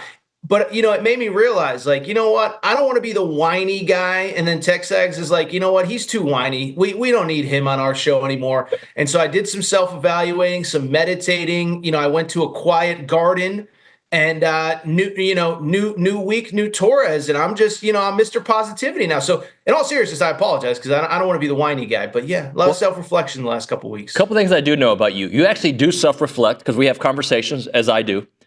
And you are in the circle of trust when it comes to our TexAgs message board. Not all broadcasters are. I'll just say that. I'm not going to give you names. But you, my friend, typically get good press. Well, thank you. No, I try to do my best to. Once we get past the pleasantries and Torres whining about whatever's on his plate to whine about today, I think we talk. We have pretty good talks and conversations about the state of Aggie athletics. And so, listen, I, in all seriousness, I'm very happy to hear that. I come on and I do genuinely enjoy coming on with you guys every week. And so I'm happy to know that the people enjoy Torres as well when I make my Thursday morning appearance. Just be careful what you say the rest of the show. I'm just telling you that. Anyway, A&M hoops. You got Missouri coming up. Mizzou loses to Tennessee last night. Great game. I didn't watch it. Saw the highlights and read all about it. What can you tell me about Mizzou and what are you seeing from A&M? Well, Mizzou, it's so interesting because obviously you have this league with so many good teams, but so many teams that play different ways. And, one, I think the cliche about Mizzou that's been discussed, we all know 0-18 in the SEC last year. I followed Dennis Gates' career since he was an assistant. I thought last year was the outlier for Missouri, not year one when they go to the NCAA tournament. What they do, they're a little bit smaller, almost actually now that I think about it, kind of the opposite of A&M. A little bit smaller. They want to play faster. And what they do really well, they force a lot of turnovers. And I think the one thing with them is listen, Tennessee, to their credit, did rally last night. Missouri jumped out early, whatever. But Missouri's the kind of team, and teams have seen it this year. If you don't show up ready to play, they're going to pressure you. They're going to force turnovers. They're going to, I know, we don't talk about basketball like we do football, about converting turnovers into points, but that's who they are. And there's been a couple games this year where teams just have not shown up ready to play. I think Arkansas was down like 23-2 to open the game against them. Mississippi State, it was the biggest. Missouri beat them, and it was the biggest win for Missouri over a ranked opponent in terms of margin ever. And so I think that's the big thing. Come in locked in, come in focused, because if you don't come in ready to go, you are not going to win that game. And I think obviously the positive news for the Aggies, you had a couple days off to prep for this one, kind of get healthy, all that stuff. But yeah, like I said, if you don't show up ready to play, they're gonna jump on you and they're gonna make it ugly potentially very quickly. Nick had a graphic up a moment ago, if you can pull that back up, because I was really interested in it when it talks about quad 1 and 2 wins and losses for both programs. I think of Missouri as this really elite team, and I think they are, but they've had 11 games against quad 1 and quad 2. They're 6-5. A&M has had 16, and they have 5 losses as well in that. So A&M is a little more battle tested when it comes to this matchup, even though they're going on the road. I think that's fair. I think that's fair. And I think what it really speaks to is just the strength of the league is, I know the quad 1, quad 2 stuff can be a little tough to talk about as like a talking point. But, one, like Auburn right now is, and, they have a month left in the season, whatever, but they're putting together like statistically one of the best resumes that we've ever seen going into Selection Sunday. And then even a team like Arkansas, they get the win over Kentucky. They beat Texas last night. And people left them for dead. And even I was, I was a little bit negative about the Calipari stuff early in the season. I'll admit that. But them, whomever, they're not that far off the bubble in the SEC because there's so many good opportunities to be had. And so, first of all, just the fact that whatever you said, what was it? A&M's already played 15, 16 quad 1 games. That's just absolutely insane. But to your point about Missouri, they still have Alabama on the schedule. They still obviously have A&M. They still have Kentucky. I mean, these are teams. These are still, I know that Kentucky's struggling a little bit right now, but these are top half of the SEC teams. And so you don't want to dismiss what Missouri has done. But I think more than anything, that stat just shows me how many good wins there are to be had in this league. So you were ahead of the curve, I believe, on Arkansas. Tell me if I'm wrong here. I believe that you saw, I don't know if this win streak possible, but you started talking about them a couple of weeks back, and now all they've done is beaten some really good teams. Yeah, I think my thing with them was two things, is that Cal historically, and listen, we understand, college basketball is a March sport. You're defined, especially at a school like Kentucky, what do you do in the NCAA tournament? But Cal's teams have historically played very well down the stretch of the regular season. I mean, you go back to last year, the year that he was forced out, 7-1 in their final 8 regular season games. You win at Tennessee. Remember Tennessee last year at Dalton Connect. They won the SEC regular season, beat Auburn, SEC tournament champion, beat Alabama that went to the Final Four. So I think it was really two things. Was one, you had to start winning games at some point. But if you could, it goes back to what I just said a second ago. There's so many really good opportunities for wins in this conference. And there aren't a lot of losses that are just going to cripple a resume. Maybe at this point, losing to LSU at home, maybe losing to South Carolina could be a crippling loss, but there aren't many. And so I kind of just said, let's get to February. Let's see if they can go on a little bit of a run. And so far, so good with 2 wins. They still have a lot of work to do. But what I think I would say, and it doesn't just apply to them, is I think there's going to be some quote-unquote win-loss records that on Selection Sunday don't look great. But because the SEC is so good, you're going to get into the tournament. And so I think a team that finishes like 7-11 in the SEC regular season, you would look at that as a disappointing, mediocre season. I think there's going to be teams that are 19-12, 7-11 that are either going to the SEC tournament, basically needing a win to clinch an NCAA tournament bid, or are already in the tournament because of the resume they put together in the out of conference. So that's the gift of playing in a league as tough as this is there's not a lot of easy wins, but the losses aren't going to hurt you as much as they are even in other power conferences. And then any win you get is good. And Kentucky has picked up Arkansas has picked up 2 really big wins over the last week. AT, Auburn at their best. Is there anybody that matches up with them? Like when they are clicking, and they seem to click all the time, their best against everybody else's best. Where's Auburn? Well, first of all, that last part you said is important. I had Bruce Pearl on my show the other day, and like he talked about it, he's like, we're really good, but my guys haven't had a let up yet. And he's like, listen, we're going to lose games because this league is too tough. But I just give them credit for showing up every night. Like we haven't had a dud yet, like where we just didn't show up ready to play. I do think they're the best team in the country. I know Duke is number 2, and Duke fans will tell, we beat Auburn and whatever. We can break down Duke's resume another day. I do think Auburn's the best team that I have seen. I don't know really what their weakness is. It used to be kind of, they were kind of a rebounding, grinding team. Now the offense is one of the most, I don't get into too many advanced analytics, but, you look at the advanced analytics, they have one of the best offenses in college basketball.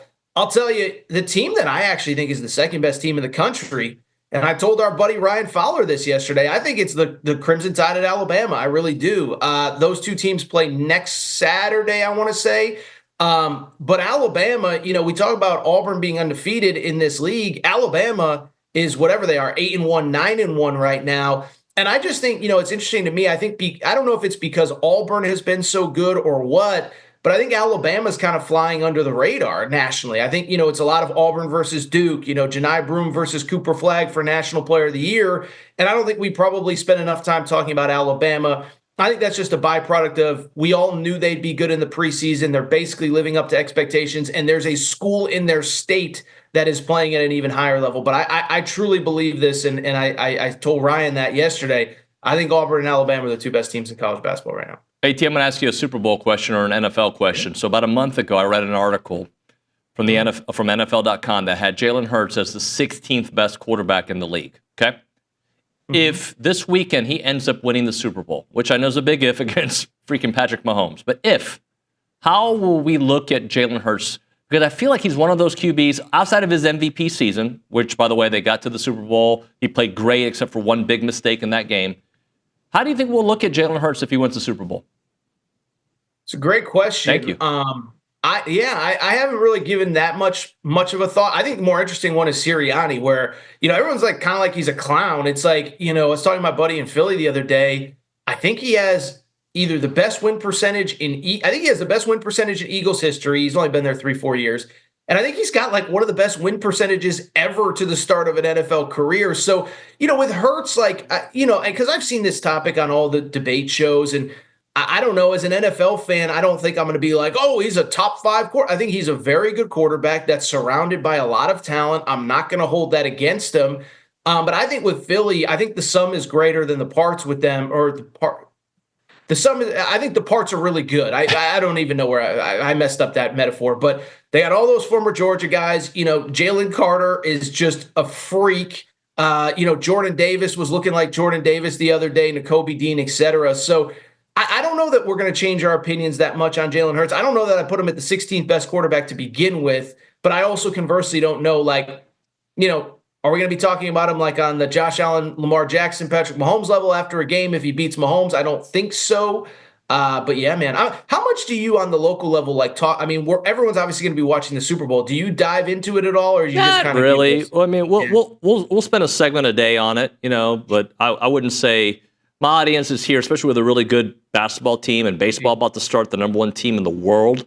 You know what I'm saying? Like we got local stuff to talk about. When we going to see Schloss, I'm still fired up about that. I'm sorry, I don't know. I didn't hear you. I don't. In fact, I didn't want to hear you. How about that?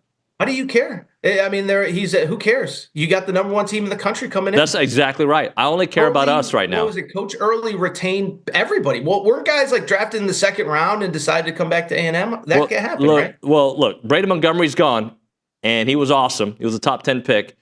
And our offense might be better. Not because of Brady Montgomery not being there. We added some dudes. So watch out. There's a long way ahead, right? But it starts next weekend against Elon, so we can't wait. Oh, regular season starts already. Yeah. Wow. That's great. I'm excited. We are too, man. All right. I don't know how much baseball we'll be talking, but I'll be following. And then we got plenty of other stuff to talk about. Will you guys go? Do you guys go to Omaha? I haven't been to Omaha yet because we sent our baseball crew, but I think this year, if the Ags get in, when the Ags get in, I'm going to be there. Day 1 and the last day when we win it all. Both those. Okay. All I'm telling you is my UConn Huskies made the Super Regionals 2 of the last 3 years. 3 years ago, they were 1 game away from Omaha. Last year, I believe they lost to Florida State, maybe. So we're right on the cusp. If they go, I'm going, because that might be a once-in-a-lifetime thing. So, listen, I'm locked in. I didn't know the season started next week, but that doesn't mean I'm not locked in. You're locked in. I'll talk to you next week, brother. All right. I know you got to go. Thank you. See ya. We'll talk soon. Aaron Torres there on the Bumpy's Catering Hotline. We'll hit a break here. We'll come back. I'll try to get in around the SEC. We will try. Fratella Italian Cafe, they're delicious. If you like Italian food, if you don't, you need to try it. You'll change your mind when you go to Fratella's. Awesome. They've got great dishes made with love, fresh pasta. The breadsticks are awesome. Irresistible lasagna, famous cheesecakes, and they're also proud partners of Texas A&M Athletics, sharing with a passion for food with Aggie fans everywhere. If you can't make it to Fratella, why not go? But if you can't, they ship their products nationwide, so you can enjoy Fratella from the comfort of your home. Plus, you can find them every Saturday at the Memorial Villages Farmers Market in Houston. They're owned by the same family that opened Pino's in Houston and proud to carry on that same tradition of the best Italian food in town. If you come hungry, you're going to leave happy. That's what happens when you go to Fratella. It's all about good food and great company. Fratella.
I sure lied to Caitlin. No way we have chance for around the SEC. That being said, I think we should give something away. What do you guys think? Caller number 12. 979-693-1150. We're going to hook you up with your choice of a dozen pepperoni rolls or a large one-topping pizza from Double Dave. They've been serving Aggieland since 1984. They have your favorite pizza. They have your favorite world-famous pepperoni rolls. Reliable hidden-house delivery, bringing piping hot goodness straight to your door. Just click on doubledaves.com, and your favorites are on their way.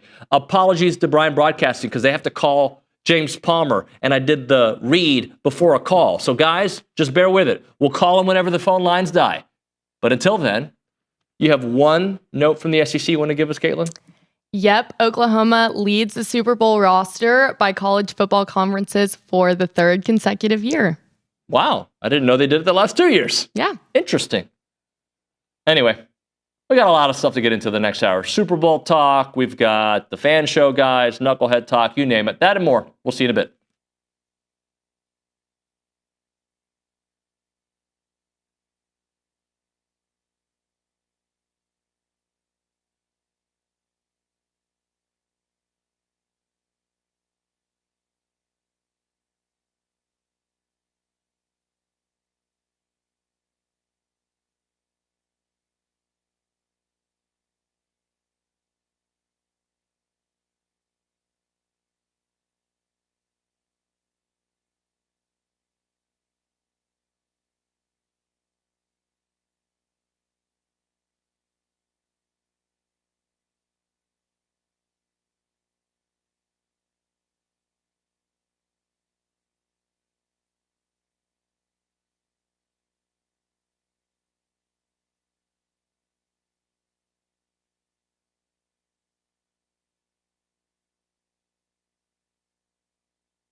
All right, we're back here on TexAgs Live as the camera's on me awkwardly here on the program. Let's talk a little Super Bowl. James Palmer, he does great work. He's a NFL insider. He's at Underdog Fantasy, but remember him for a long time at CSN in Houston and the NFL Network. He's joining us now on the Bumpy's Catering Hotline. James, what's up, brother? Dave, how you doing, man? Good to hear your voice. What's going on? It's been a minute, man. So, first off, Ohio State, your team, man, they did it. Were you one of those that wanted to get rid of Ryan Day, or were you happy with keeping him, and now obviously it paid off? I will say this. I might have sent a tweet that said, pay Mike Vrabel whatever he's asking. I think I might have sent that out, but I'm with everybody going, pretty cool story to get through what they got through and get to the top. And now we've lost all of our coaches. Ryan got a new deal today, but everybody else seems to have departed. But I think we'll be all right. Jeremiah Smith's something special. I think he's okay. So I got to assume you, as an Ohio State alum and proud supporter, love the new version of the playoffs. And Ohio State did not have an easy path, especially after what happened at the end of the regular season in the Big Ten. So just what'd you think about this new exciting playoff format? I liked it. I mean, I really did. I thought it was like, there's a couple things that I think we can adjust, and this is what happens in college football: is we do things to change the game in some essence, or how we're going to determine who the national champion is, and then we kind of adjust and see what's what. I didn't like that. Teams that got buys, I think they kind of missed out in the stretch, and I think that kind of maybe is something that maybe you adjust. But I liked the way it was done. I wouldn't mind it being maybe possibly reseeded. Maybe that's something they can look at. But yeah, it was fun because we did have kind of a murderous row to go through to get to the national championship, and I think that made our journey, all that more enjoyable for us Buckeye fans. Talk to me about your new role with Underdog Fantasy. How much are you enjoying it? Oh, it's been fun, man. I do a show there with those guys, and I'm working as an insider at Bleacher Report too, and just kind of having all these different gigs has been a blast. And the number one thing there, man, my good buddy Steve Smith Sr., who's a Hall of Fame semifinalist again this year, and I hope he gets in. But we hang out and chop it up and talk ball every day, and there's nobody else I'd rather do it with. It's just a blast. He has so much football knowledge that I learned, so much. From working with him every day, just the intricacies of receivers and offenses and how they work and the lens that he looks it through. And at the same time, we have a blast, right? So it's been a whole lot of fun just to kind of have our own show that we can make our own. And it seems like people are liking it, so we'll keep doing it. Seems weird to say that, but to me, he's a no-brainer Hall of Famer, right? You can't give me a reason he wouldn't be. I know. That's the thing. I mean, I think we've had a little bit of a log jam at receiver. I don't know why it's taken so long for Torrey Holt and why he's waited so long with so many other greats from that team, and he's one of them. Haven't gotten in yet, and Reggie's still waiting to get in. But I think Steve will certainly get in. I mean, he's one of the 6 all-time to ever have a Triple Crown, which is so difficult to have. And the thing, we did a discussion the other night with me, Steve, Brandon Marshall, and Ed McCaffrey, just kind of talking about guys from different generations. And Steve's sitting here thinking about what kind of targets that Brandon Marshall used to get, 180, 170 targets a season. He's like, I wish I got that many targets. He didn't get anywhere near that and still was able to produce. I think he certainly is a Hall of Famer. I don't know when it happens. Hopefully it's tonight, but we'll see. But he'll get in, and then we'll be able to enjoy that hopefully together a little bit. James, one of my favorite things about Steve, to keep it on him for a second, is his personality, the way he attacked the game, like this just anger, if you will. Does he kind of carry that into the broadcasting room whenever you guys are prepping for a show? No, it's like he's having so much fun now. And he's had this. It's been an interesting aspect of our show actually because I was at that game in Philadelphia and had a chance to spend some time with AJ Brown after the game, and we're sitting in his locker. He's showing me the Inner Excellence book, and that led to us having a discussion or two about mental health, which he was a huge advocate for and very active. And he's actually here this week in Houston doing a lot of speaking. I think speaking with the commissioner this morning about mental health. And he, opened up a lot about the way he played and the things that he maybe would have done differently and the challenges that he had. And I think this softer side of Steve during our show has really been, I know players in the league have liked it because he's opened up about some of the issues that he had when he played and how he didn't handle them the way he, when he looks back now, wishes he would have. I think that resource, and everybody knows that perception of Steve, and that is how he played, that now they get to see him kind of look back at himself and his career and be very open about it. I think that's been one of the things that I didn't see coming, has been a really cool part of the way that we've done this show. Talking to James Palmer here on TexAgs Live. James, I've asked folks who cover the NFL kind of a similar question. It's weird, my emotions when I think about this Super Bowl, because I look at the Eagles as a team. I'm like, I think they should win the Super Bowl. And then I keep reminding myself, yeah, but they're taking on Patrick Mahomes. How do you kind of caddy this particular game? Yeah, I would say Philly has the advantage in every single aspect of this game outside of the two most important ones, which is the head coach and the quarterback. If you look at it from every other angle, this is the most talented roster in football. I don't know if it's particularly close, right? I mean, you got an all-pro right tackle, all-pro left tackle, Pro Bowl center, Pro Bowl left guard. You have the assistant coach of the year up as a nominee in Fangio. You have two guys up for rookie of the year. Your running backs up for MVP and offensive player of the year. I mean, they're just absolutely loaded in every aspect. They're a run-first team with two number one wide receivers. Like, how often do you say that, right? Like, they have 2 1s, and they're a run-heavy offense. And so I do think, though, you just don't pick against Patrick Mahomes. You just don't pick against Andy Reid in Kansas City. I've covered it enough. I've been to all of the Super Bowls. So I think Philly is just unbelievably loaded. They've had a great season. I think it's going to come down to Steve Spagnuolo is going to make Jalen Hurts make some plays. And I think KC is going to be fine if they go, we'll make Jalen beat us. And if he does, that's how we lose this game. But I don't bet against Patrick. I don't bet against Andy. I think we've all learned that lesson. But if you really look at the nuts and bolts of it, Philly should win. But those two are just so good. James, it just hit me as I'm talking to you. I should have maybe even led with this. Ohio State wins, and you're a Philly guy, right? So this could be an amazing month for you. Yeah, I am Philly born and raised. I mean, I would say this, covering the league, for the last 12, 15 years, whatever it's been, my fandom has waned, I would say. I'm a little bit further removed from wearing that. You guys remember that hutch set you used to get with like the helmet and the jersey and the shoulder pad? I did have a Randall Cunningham one of those. I did love Mike Quick and Reggie White, but it's changed a little bit. This is more for all my boys back home. So my sister survives teaching on Monday and doesn't take this out on the kids. I mean, this is for the family. This is for everybody that I hope Philly comes away with this win. And I do think, I know people find Eagles fans repulsive in some capacity, and they could be a bit much, but being down here in New Orleans, there is a bit of a vibe of can they please just beat the Chiefs? You know what I mean? We had that in the AFC Championship game with the Bills, and now there was a different perception, obviously, between Buffalo and Philly. But I do think there's a feel down here of, can somebody beat the Chiefs, please? And I was surprised by that, honestly. Am I making this up? Did your dad cover the Eagles, or he was a sports writer, right? He was a broadcaster at Philly. He covered Buddy Ryan, and he covered Andy Reid. I mean, hey, man, he goes all the way back to Bama. He used to do a TV show with Bear Bryant back in the 70s together. He's been around. And so, yeah, he covered the Eagles for a long time. I mean, he knows Andy. He's been around, and that's been an interesting aspect of all this time I've spent with Andy Reid in Kansas City, because every time, I see him after a press conference, he asks, how's your dad doing? So it's just been a full circle moment. And I think that's kind of the wild part of Andy Reid. I've covered a borderline Hall of Fame career for a coach in Kansas City, and my dad covered a remarkable career that he had in Philadelphia, where he's still the winningest coach in Eagles history by a long shot. And what he's done, with 10 plus years at 2 organizations, is unbelievable. How about the, I don't want to say reemergence, but just the Saquon Barkley story arc, right?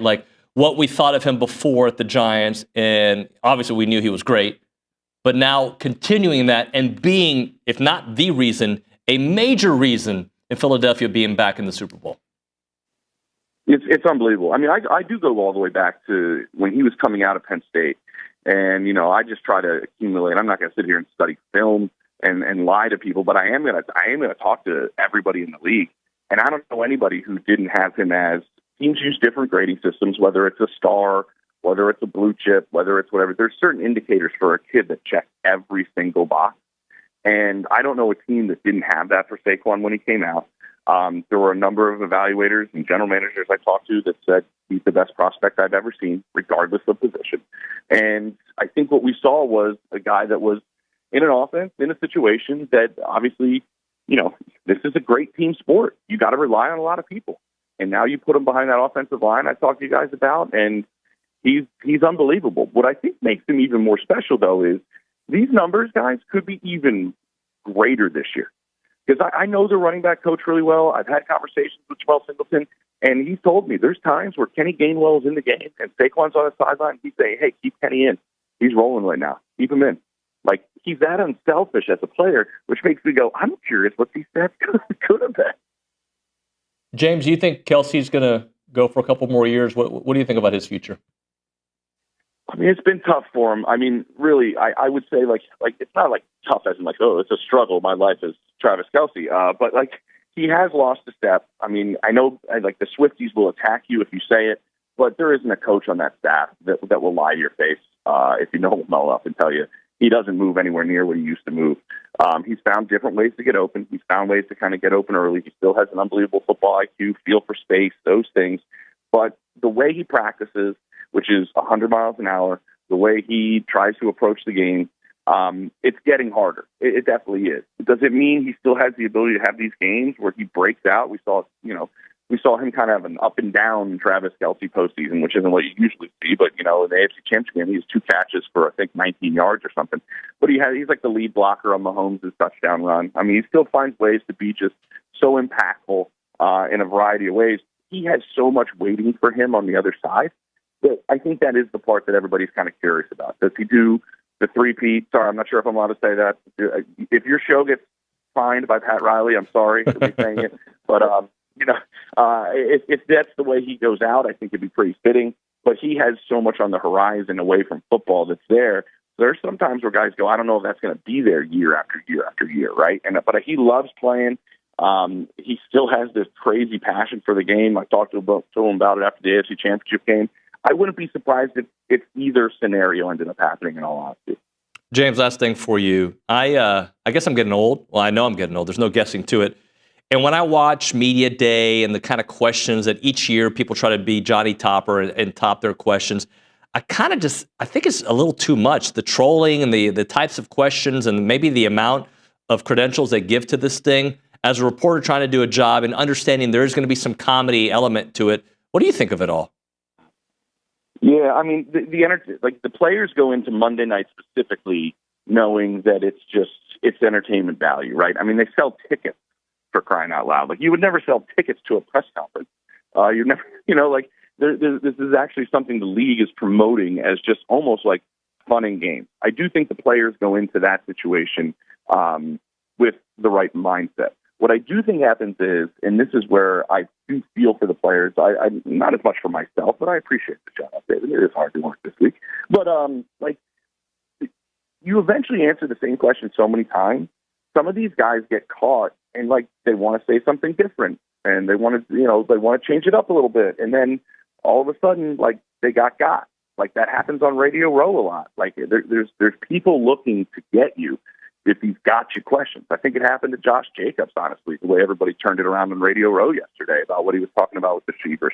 So it's a tough situation. I think the shame of it is then players kind of cocoon and end up going, the boring route or the cliche route because they're scared of not saying the right thing. I think that's where relationships matter, and being able to get these guys by themselves, which is so hard this week, but I've had the opportunity to do it, over the years. And you got to relish in those opportunities. But the credentialing and then what ends up happening, the league is always going to go for bigger and better and as much money as they can make. And so they're always going to head in that direction. It's just, up to all of us, I guess, diehard journos and the people that have been doing it for a while to try to keep the core of it as transparent for everybody that's reading or watching. James, I lied to you. I do have one last one for you. Myles Garrett, we love him here, obviously. He's a Hall of Famer in the making. What do you think is going to happen with him? Do you think they actually do end up trading him? Do you have empathy for the Browns? Do you understand Myles' point of view? They're in a bad spot, the Browns, certainly. I do think they end up trading him. I actually think that ends up happening. And I think there's a few things why. And you look at how this played out. Oftentimes you don't see a public statement like this. Ironically, we saw 2 of them this week with him and Cooper Kupp, a little bit different. But when that happens, there's already been enough dialogue, right, and enough conversation between the two sides that Myles felt like he had to put a statement out, right? Like, if it was amicable to the point to where, they're going to tell him, well, we're not trading you, okay, I understand. No, he's going to keep pushing. What I find interesting is I had an executive tell me this week, which I found really kind of something I hadn't thought of. These NFL players are seeing what these NBA guys are able to do. And they're starting to see how the NBA players can use their muscle and use their power to try to make some things happen in their favor. And I think some people in the league believe that certain players are going to start doing that. And maybe that's an example of what we're seeing with Myles. But I do think he ends up, I think he ends up getting traded because I also think what he did with this statement is, even though Andrew Berry, their general manager, doesn't want to trade him, now he does have the ability of all 31 teams to call him, and he'll know exactly what the market is, and he'll know exactly what the value is, and he'll know how many people's, pursuits of him are real, and that he can pin those against and change this organization. The problem is, financially, they're actually in a better spot if they trade him after the draft. But what good is that when you're trying to flip this? Because then the picks you're getting and acquiring are coming in next year's draft, which maybe hurts you in a little bit. But they don't have a quarterback. They have an aging roster. They have a nightmare of a salary cap. And I think they were fooled by that playoff run based on a defense when defenses don't consistently stay at the top of the league. And so Myles is looking for a place to win, and he's making it be known. And I think by doing that, he does allow Andrew Berry to see exactly what the market is. James, I appreciate this time, man. Thanks so much. Let's talk to you soon, all right? No problem, guys. Take care. See ya. James Palmer on the Bumpy's Catering Hotline. We'll hit a break. We will come back with the fan show, guys. We're going to do a 40-minute version of the fan show here on TexAgs Live. Right now, we're talking Bird Dog, Aggie-owned and operated company creating access to hunting opportunities. If you like being outdoors, if you like hunting, if you thought about hunting, if you're a seasoned hunter, all these things make sense, right? You should reach out to, not the Buppies, you could reach out to them too. But you should reach out to Bird Dog. They're the best. They are an Airbnb for hunting experiences. They set up all the logistics for the hunters and for the ranch owners. They're going to help you get folks on your land. And that's really an area of their business that's taking off because they're finding ways to make your money on your land, not just by getting people on there, but finding the tax benefits that can help optimize you and get you some money on your land. If you're running cattle or farming on your land, Bird Dog's going to optimize that and help you find those benefits. Some of their clients making an extra $100 to $500 per acre of land. So they can be your personal consultant. If you have land, think about it. If you want to go hunt, think about it. The website is birddogit.com, birddogit.com. Check it.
Good God Almighty, it's Chase Hernandez. Back What in a class. In the flesh. I know. TexAgs Live, presented by David Gardner's Jewelers, Rollo Insurance Studio. Chase Hernandez has not been on the fan show in 18 months. This is my first time in here. Yeah. Yeah, it's been a while. So just remember, when he says what's on your mind, try and keep it current. I'm not going to ask him what's on his mind. I know. I got a lot to cover, I think. Yeah. What's on my mind? You'd be like, Jimbo. Where do I start? Yeah. Roy Mays in the house, Matt Brady in the house. Gentlemen, welcome to the program. Morning, David. How you doing, bud? Good, buddy. Good. We got some stuff to talk about later. I know. I'm digging it. I got a text from him the other day. Hey, Piqued made him my happy. interest. Made him happy. It did make me happy. Let's go to the Angry Elephant News and Social Center because I'm not asking anything. Caitlin Torres going to ask the question to start us off. Yep, Chase, welcome back. Thank you. Classic first question. What's on y'all's minds? Do y'all want me to start? Yeah, you can start. Yeah. Oh, man. So let's just go. You talked a little bit about. This may take a while, guys. No, I'm going to keep it short and sweet. You brought up a little bit of bracketology earlier in the show, and A&M, I think you said averaging a 3 seed right now, which is pretty awesome when, we're in February now and March is just right around the corner. But expectations right now, not only basketball, baseball starts next week, softball's getting going this week. So I think as a fan, it's a great point of the year to get excited because your expectations right now for a lot of programs are through the roof. Mm-hmm. Now, how's it going to finish is going to be the biggest question. And, kind of going back to football a little bit and how expectations change throughout the year, I think this is going to be a pivotal point in a lot of athletic programs' seasons where we kind of start up high. How are we going to finish, though? And I think that's what's exciting right now, especially with basketball being in a spot that they haven't been in a while as a 3 seed. So that's where I'm going to leave it. We'll go off from there. Roy, what is on your mind? Just a caveat off that real quick. And you had John Sheshik, which I love that he's a regular guest during baseball season. He's talking about these expectations are warranted. And that's always nice to hear from somebody who's, been in the batter's box and been on the diamond and, has the experience. But what's on my mind is I was actually just watching some basketball last night and I don't watch a ton of basketball outside of A&M. Until it comes to tournament time, or at least the conference tourneys. But I was watching, I saw, Duke, Syracuse, Arkansas on the Sips, Missouri, Tennessee, a lot of basketball. I was kind of keeping my eye on all of them. And just the depth of this conference is like on full display. I watched that Missouri-Tennessee game, and, Tennessee shoots 67% from behind the arc, shoots 50% from the field, only turns the ball over 11 times, and they still only won by 5. And Missouri only turned the ball over 3 times. They were able to keep it within 5 on the road at Tennessee. And so, we've got a task ahead of us this weekend, without a doubt. But, to see, Arkansas, Calipari getting closer to tournament time, teams are starting to gel. It's just a kind of typical Calipari thing. But you were talking to AT earlier about, he thinks Alabama's the second best team in the country. And Alabama, Duke, you can throw them in a hat and pick one and call them number 2, number 3. It doesn't matter to me. But I will say that Cooper Flagg is the best player in the country. He is absolutely the best player. If you have not watched a Duke game this year, try and flip one on and watch Cooper Flagg. It is he is a joy to watch play basketball. He does everything. It's insane. He's like the first Duke player that you can't hate because he's that good. He'll find a way. Well, I know, but it's just, I think there's something about his game, though, that you can really get behind and cheer for. His game, maybe not the team's game, but him in particular. I don't mind Duke. I always like Coach K. But because I watched him play, the Tobacco Road. That's one game I will watch every year. Duke, North Carolina. I love that rivalry. But to see him do that against kind of a North Carolina team, then he did it again in Syracuse. But he's just always turned on. Yeah. He's so fun to watch because, like you said, he's like a 5, 6, 7 tool player. If it has to be done in basketball, he can do it. Mr. Browning. Hey, man. Hey, buddy. How's it going, guys? What's on your mind? Man, I'm not your guy, pal. Huh? I'm not your guy, pal. So I was thinking about this too. Is that this is so we've got there's 2 times a year where we start really kind of getting excited, right? Obviously, number one is right at the beginning of football season. We're all fired up, especially probably the whole month of August. Everyone's getting. This is really the next bet. This is the next closest thing we've got, especially when our teams are good too. Yep. When the basketball team is as good as it is, the baseball team is projected to do what they're going to do. This is fun. This is a lot of fun for us. So we're excited about it. seeing the basketball, and boy, you were absolutely not wrong. This conference is nuts when it comes to basketball. Stupid, isn't it? It's so nuts. I don't think there's ever been anything quite like this. I mean, week in and week out, you're playing competition that is all tournament quality. I mean, it just seems that way. And are we still like top of quad one victories? I think we've still more quad I believe Auburn and Alabama have the most. They have 13, and A&M is right after them at 12. Yes. I mean, that's crazy. That's so fun. And then the baseball stuff, everybody getting fired up about that. I mean, this is a fun time. It's a fun time. This is I guess, like I said, the second peak of our sports year. And man, it's going to be a lot of fun. I'm really looking forward to baseball. And this weekend is going to be very difficult. I think that Missouri is. You're watching that last night. Undefeated at home. They play really good defense and they shoot the three ball well. Yeah, I mean, and it's a. Other than that, though, they're Other than that, I mean, what else do you expect?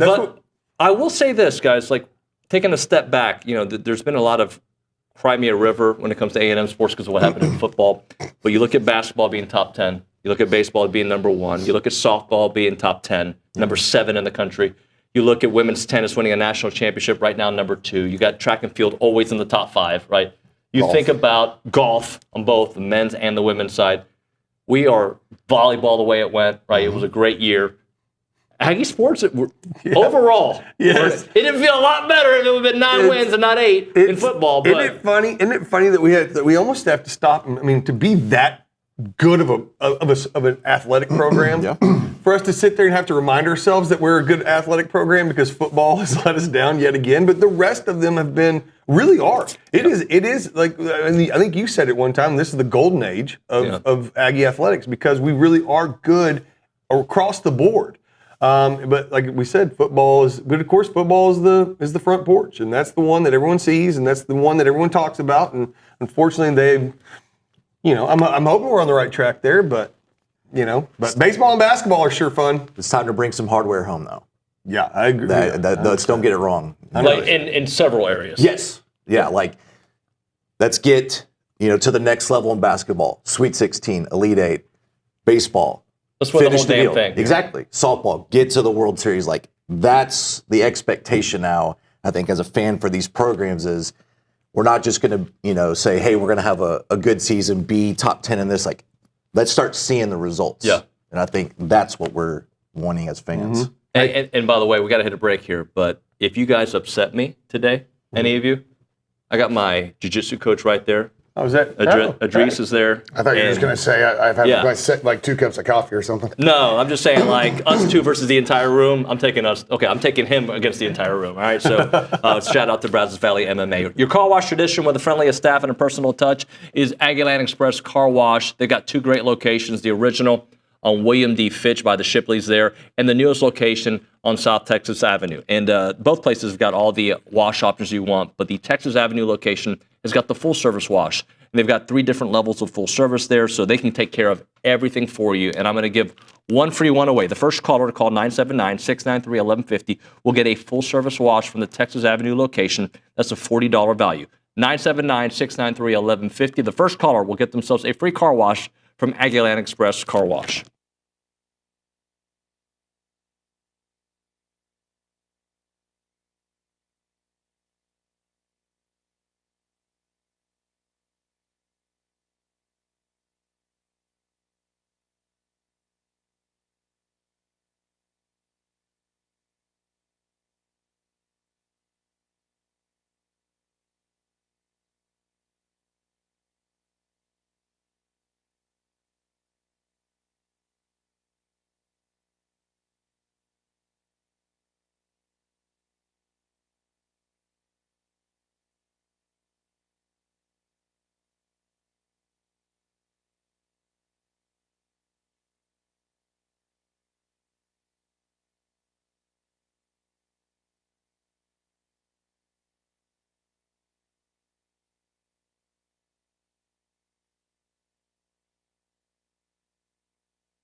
And we're back. TexAgs Live, presented by David Gardner's Jewelers, Rollo Insurance Studio. Hour number 3 of the program. We call it the Fan Show.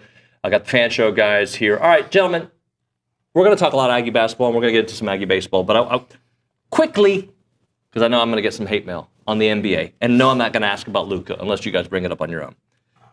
Actually, NBA, NFL points. Chris Middleton traded, right? I think that's a big deal in the NBA. We love Chris Middleton. And Myles Garrett wanting to be traded.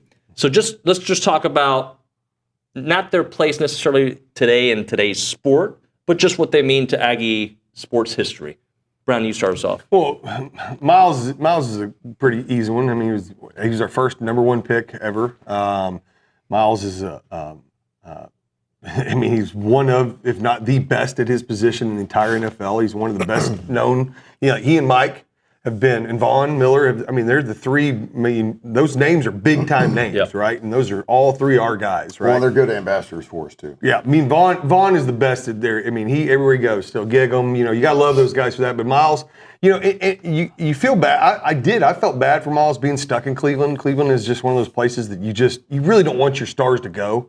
I like that Mike's been in Tampa. Tampa's not a great, in like a great sports town, but he stayed loyal. They love him there. Yep. He'll be a Buccaneer for life. Their fan base will love him forever, just like Aggies will. He'll have 2 fan bases that will protect him, look after him, help he and his family for the rest of his life. He should never have to buy a beer in Florida or here in Texas ever again. So Myles getting a chance to go somewhere where he can compete for championships, and so being in Cleveland just sucks. That's not a place you want to be. So I'm glad for him. Middleton, he went to the Wizards, right? Yeah, but he could be repackaged in another deal. I hope so, because that's not a place you want to go. That's the opposite. Milwaukee is a much better franchise. Being in Milwaukee probably isn't the greatest place to live, but in the franchise itself was a whole lot better. So him going somewhere else. What did I read? He's made $250 million. Yeah, he signed a huge contract with them not too long ago. They pay a lot of money in the NBA. Yeah. And then thank God I'm not a Mavs fan, because I can't imagine. I don't pay much attention to the NBA anymore. But if you're a Mavs, I've seen these videos of these kids literally crying, like their parents telling them that Luka got traded, and they're just crying. And I did look back. I tried to think back on that since we did bring it up. Let's bring it up. Apparently, even he cried. He wanted to finish his career there. Yeah. That's what he claims. I believe it. Who knows? But the problem I have with this is that this is unprecedented. Name me another time a superstar, a true superstar. According to my nephew who watches every second of the NBA, he said Luka's a top 3 player in the league. Absolutely. Probably top 2. They just went to the finals. Yeah, he just took his team to the finals. He's 25 years old. The closest thing I can think of is when the Spurs had to trade Kawhi Leonard, but they were both disgruntled. They didn't like each other. There was bad blood there. They traded him.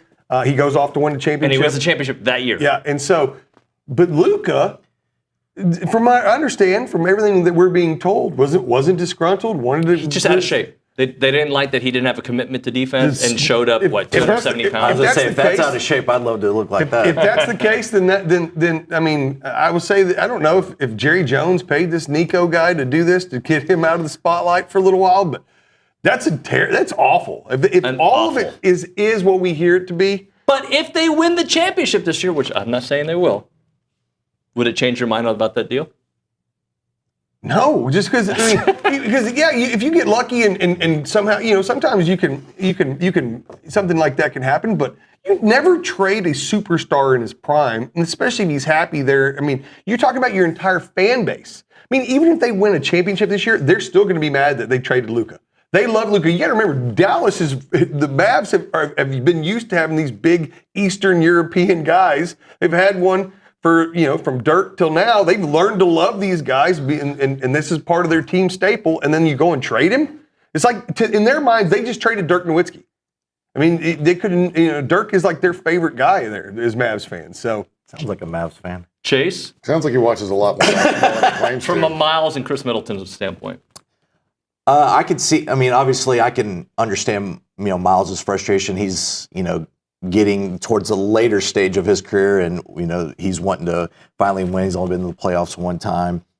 Chris Middleton, the funny thing about Chris Middleton, he was really the first and I know AC got drafted, but he was kind of that first Aggie basketball player that has lasted in the NBA for a very long time and been better than we expected at the next level. Absolutely. Too. So I think he's kind of an ambassador in that sense for the basketball program to say, like, we could put guys in the league and there's going to be longevity there. So I think he'll find a place, like you said, he probably get repackaged in something. And in his career, probably trying to win another championship. He got one with Milwaukee, but I could definitely see Myles' frustration. I hope he finds a good landing spot. So, yeah, I think you kind of hit the nail on the head. I don't think anybody could have projected the career arc of Chris Middleton coming out of A&M.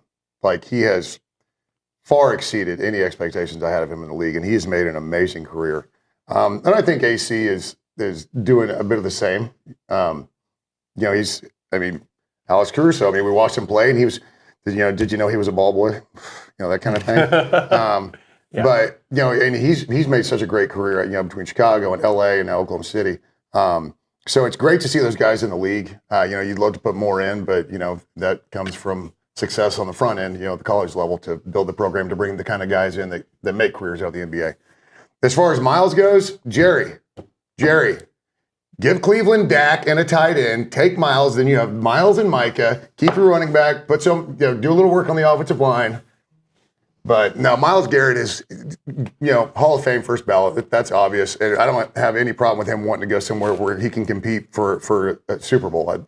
I think there's a certain point in your career where it's okay, right? Like in the Luka years, I don't want somebody demanding their way out. But if you've been a loyal, Myles has been there long enough, and he's given them everything that he can, and he's the guy that, look at the stats he puts up. Look how he dominates at his position within the NFL. He's given Cleveland all the time in the world to get it figured out, but the Cleveland Browns... He's a Hall of Famer today. Yeah, but the Cleveland Browns, the factory of sadness, that's just what that franchise is. And so at some point, I think even Cleveland Browns have to go, yeah, I get it. Yeah. And he's only got 2 years, I think, left on his contract, so it's not like he just signed that contract yesterday and he's already demanding something. He's played, I remember a team trading a player at his peak. Herschel Walker. Deshaun Watson. No. To the Cleveland Browns. To the Cleveland Browns. It's funny. Hey, I will say I was listening to y'all yesterday, and OB said, I understood the Herschel Walker trade. No one understood the Herschel Walker trade at the time. We all have hindsight, which is pretty fun. But, yeah, it's Deshaun Watson. I'm talking about NBA. If NFL's different. But I agree with you. I think if I was a Cleveland Browns fan, I'd be like, yeah, I get it. Go. I hate to see you go. We've loved you. You've been like one of our best. Don't worry, we hate it here too. Yeah, we wish we weren't in Cleveland as well, but we get it. Go ahead, go get something for yourself. I would get it. Heck, if I'm a Cowboys fan, and it's hard to say, you'd want someone to understand if they'd want to leave Dallas because they're the America's team, but they suck. Jerry has completely ruined this franchise.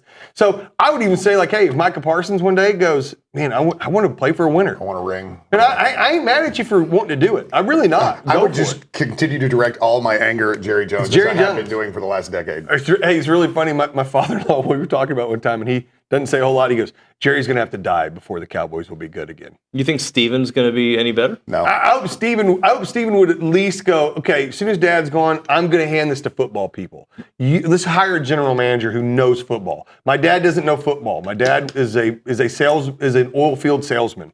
He doesn't know football. Let's hire a John Lynch type to come in and do player personnel and get us back on track. Hey, so we can talk some Aggie sports this segment before we hit a break. Aggie basketball. How worried are we, Roy? You start us off about Missouri. I don't think there's any worry.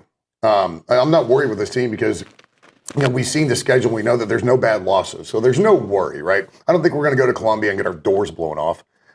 It's one of those where if we get, we go on the road, if they get hot and streaky, shooting, can we just stay within arm's range? So for me, it's not a worry. I have all the confidence in the world in this team pulling out wins, and you never know.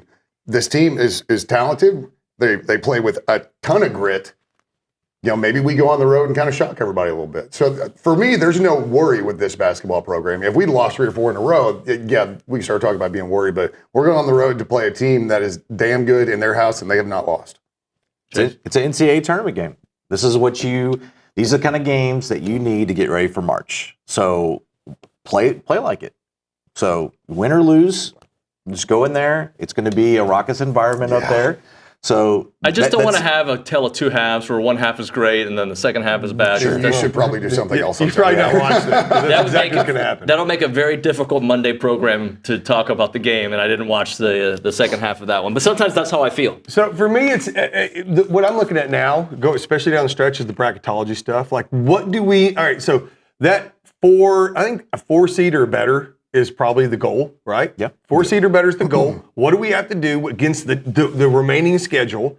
I mean, do we need to win half of these games? Do we need to win 3/4 of these games? Are we because of our quad 1 wins already? Are we almost kind of, if we don't just completely lose every game left? Are we, how does that look? That's kind of where I'm at now. Before I start to worry, right? Like Rory said, I'm not worried per se. I want to go there and win. Obviously, we want to win these games. We want to continue to prove that we're one of the best teams in the country.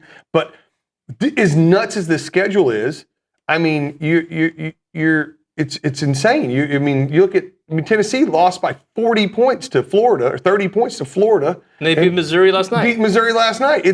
So it's just one of those. And we've got an entire week off, by the way. I hope we're fresh. Well, I think that's going to be key. If you win 5 games the second half, right? So you got 9 games left. If you win 5, and that includes a victory over one of these Tennessees, Auburns, right? Then I think you are going to be a 3 seed. Yeah. So I mean, if that's the case, then this would be one of those better opportunities because you got Georgia and Arkansas, and you got Georgia's. Arkansas looks good. Arkansas does. I mean, we talked about a good hire. Yeah. I mean, who wouldn't hire Calipari? I mean, if you want to win at basketball, hire Calipari. They're right now outside looking in at the tournament, for the record. Yeah, but his team's gel late in seasons. And don't forget, we are now really bad at the end of the end. Yeah. Don't forget, though, this is the 5th of that 5-game stretch where 4 or 5 were on the road, right? We're sitting at 3-1. We said 3-2 we could be okay with, right? So that's why I think we're not in a worry state. Yep. So, 4-1 with the Missouri win. All right, we'll hit a break here. We'll come back with one final segment here on TexAgs Live. The difference is real with Rollo Insurance, your insurance company. Correct. Who's your guy? Morgan Mowdy. How often do you text message him? We text quite a bit, actually. Yeah. But you're just friendly. You like people. But he's friendly, too. No, he's super. He's a good dude. That's the beauty of Rollo Insurance is you can call or text your insurance agent. They'll take it. They're right here in town. Literally, the headquarters is on Highway 6. They got 60 offices in Texas, but their headquarters on Highway 6. And Jason, Jackson, Morgan, Keith, the whole gang over there. You'll see them at all the Aggie sporting events, but they're a part of this community. The difference is real. They're an independent insurance company built around educating you on exactly what you're paying for, doing the shopping for you so that you can accomplish your insurance goals, which means having a personal insurance agent that you can call or text. Call them up, 888-44-ROLLO, or go to rolloinsurance.com/TexAgs. That is rolloinsurance.com/TexAgs.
So a week from today, gentlemen, if you're on the fan show, we'll be preparing for opening night. Yes, we most decidedly Aggie will. baseball. Yes. The most anticipated Aggie baseball season in my time following Aggie sports. Boy, yeah. Agree, everybody?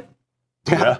How much? I mean, we were fired up last year going into it. We were. Something feels different even this year. I would say this is also one of the most anticipated softball seasons we've had in a while. 100%. Yeah. Did you listen to Trisha yesterday? Yes. She was great. Yes. Yeah, I'd like to meet her actually. Oh yeah, well, we've talked about it. Yeah. We need That to set Oklahoma up. series here is going to be fun. Dude, when Davis is full, it rocks. Like, it's rocking. I went to Kentucky series last year, and it was rock. And the weather, it was a little chilly, and still, man, it's, you know how Aggies are. When do we For get the up there? Diamonds, we'll pack it in tight. So, yeah, no, looking for so this is I can't really remember if it's the Aggie Classic or the Aggie Invitational first. It's one of those two. Aggie Invitational. It's the Invitational this weekend. But yeah, and just being able to pepper in some good teams in both of those, and then like always, Conference schedule, I believe, is mostly what we're looking at here. Yeah, where's Oklahoma? We don't play Oklahoma? I thought we played Oklahoma here. It wouldn't appear so, although this is the second page of the schedule. Yeah. No, I saw it, but I scanned the first page. It wasn't there. But going to get Alabama here at home. You know, Alabama has turned into one of the powerhouses. The SEC softball is no different than baseball in the sense that it's just an absolute grind. Seriously, we get 2 opening days. We get one this week, we get one next week. Like, baseball, softball, come on. Mm-hmm. Softball does not play Texas or Oklahoma this year. The great Nick Savage doing work in the back. Great scheduling, SEC. Fantastic. I like it. I love it.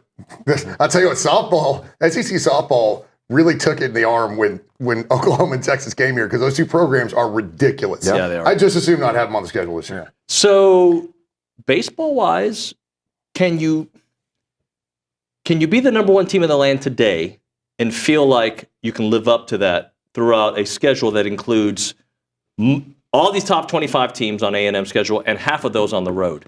Yeah. It's hard because when was the last time a team started number one and ended number one, right? So, but as long as the talent is there to do it. So let's just put it all together. That right there is why I say yes, because you have all that talent that came back from last year. You were one run away from winning the whole thing. Hungry too, yeah. And yeah, with everything that went on over the summer, like, you're number one for a reason. You can live up to it. Will you? That's the biggest question. And I think if you don't, this is an unpopular answer, but it's a failure. Okay. Well, you got a team that, for the most part, the core is still together. So all these guys are battle tested. They've had these series on the road. This year isn't any different than last year when it comes to baseball. You're going to have a whole bunch of top 25 teams you got to play. And I look at it as this way: everybody's looking on their schedule, going, "Crap, we have A&M." Yep. Well, according to Nick, he just told me A&M has one ranked opponent at LSU. LSU is the only ranked opponent coming here to A&M. But Texas has, you said, 5 coming to yeah, something like that. 4 or 5 ranked opponents. Yeah, that's a shame, though, because I place. love winning in the box. I love upsetting LSU fans. But A&M is going on the road to take on all the top teams. So there is that part of it. Hey, let's go. Gentlemen, we got to drop it there. Thank you very much. Appreciate it, Thanks, everybody. David. Yes, sir. Hey, thanks for making the drive, buddy. No problem. Tomorrow on the program, JB Moss. We've got Bronny with us. We got Lucci with us. We've got OB with us. Bye.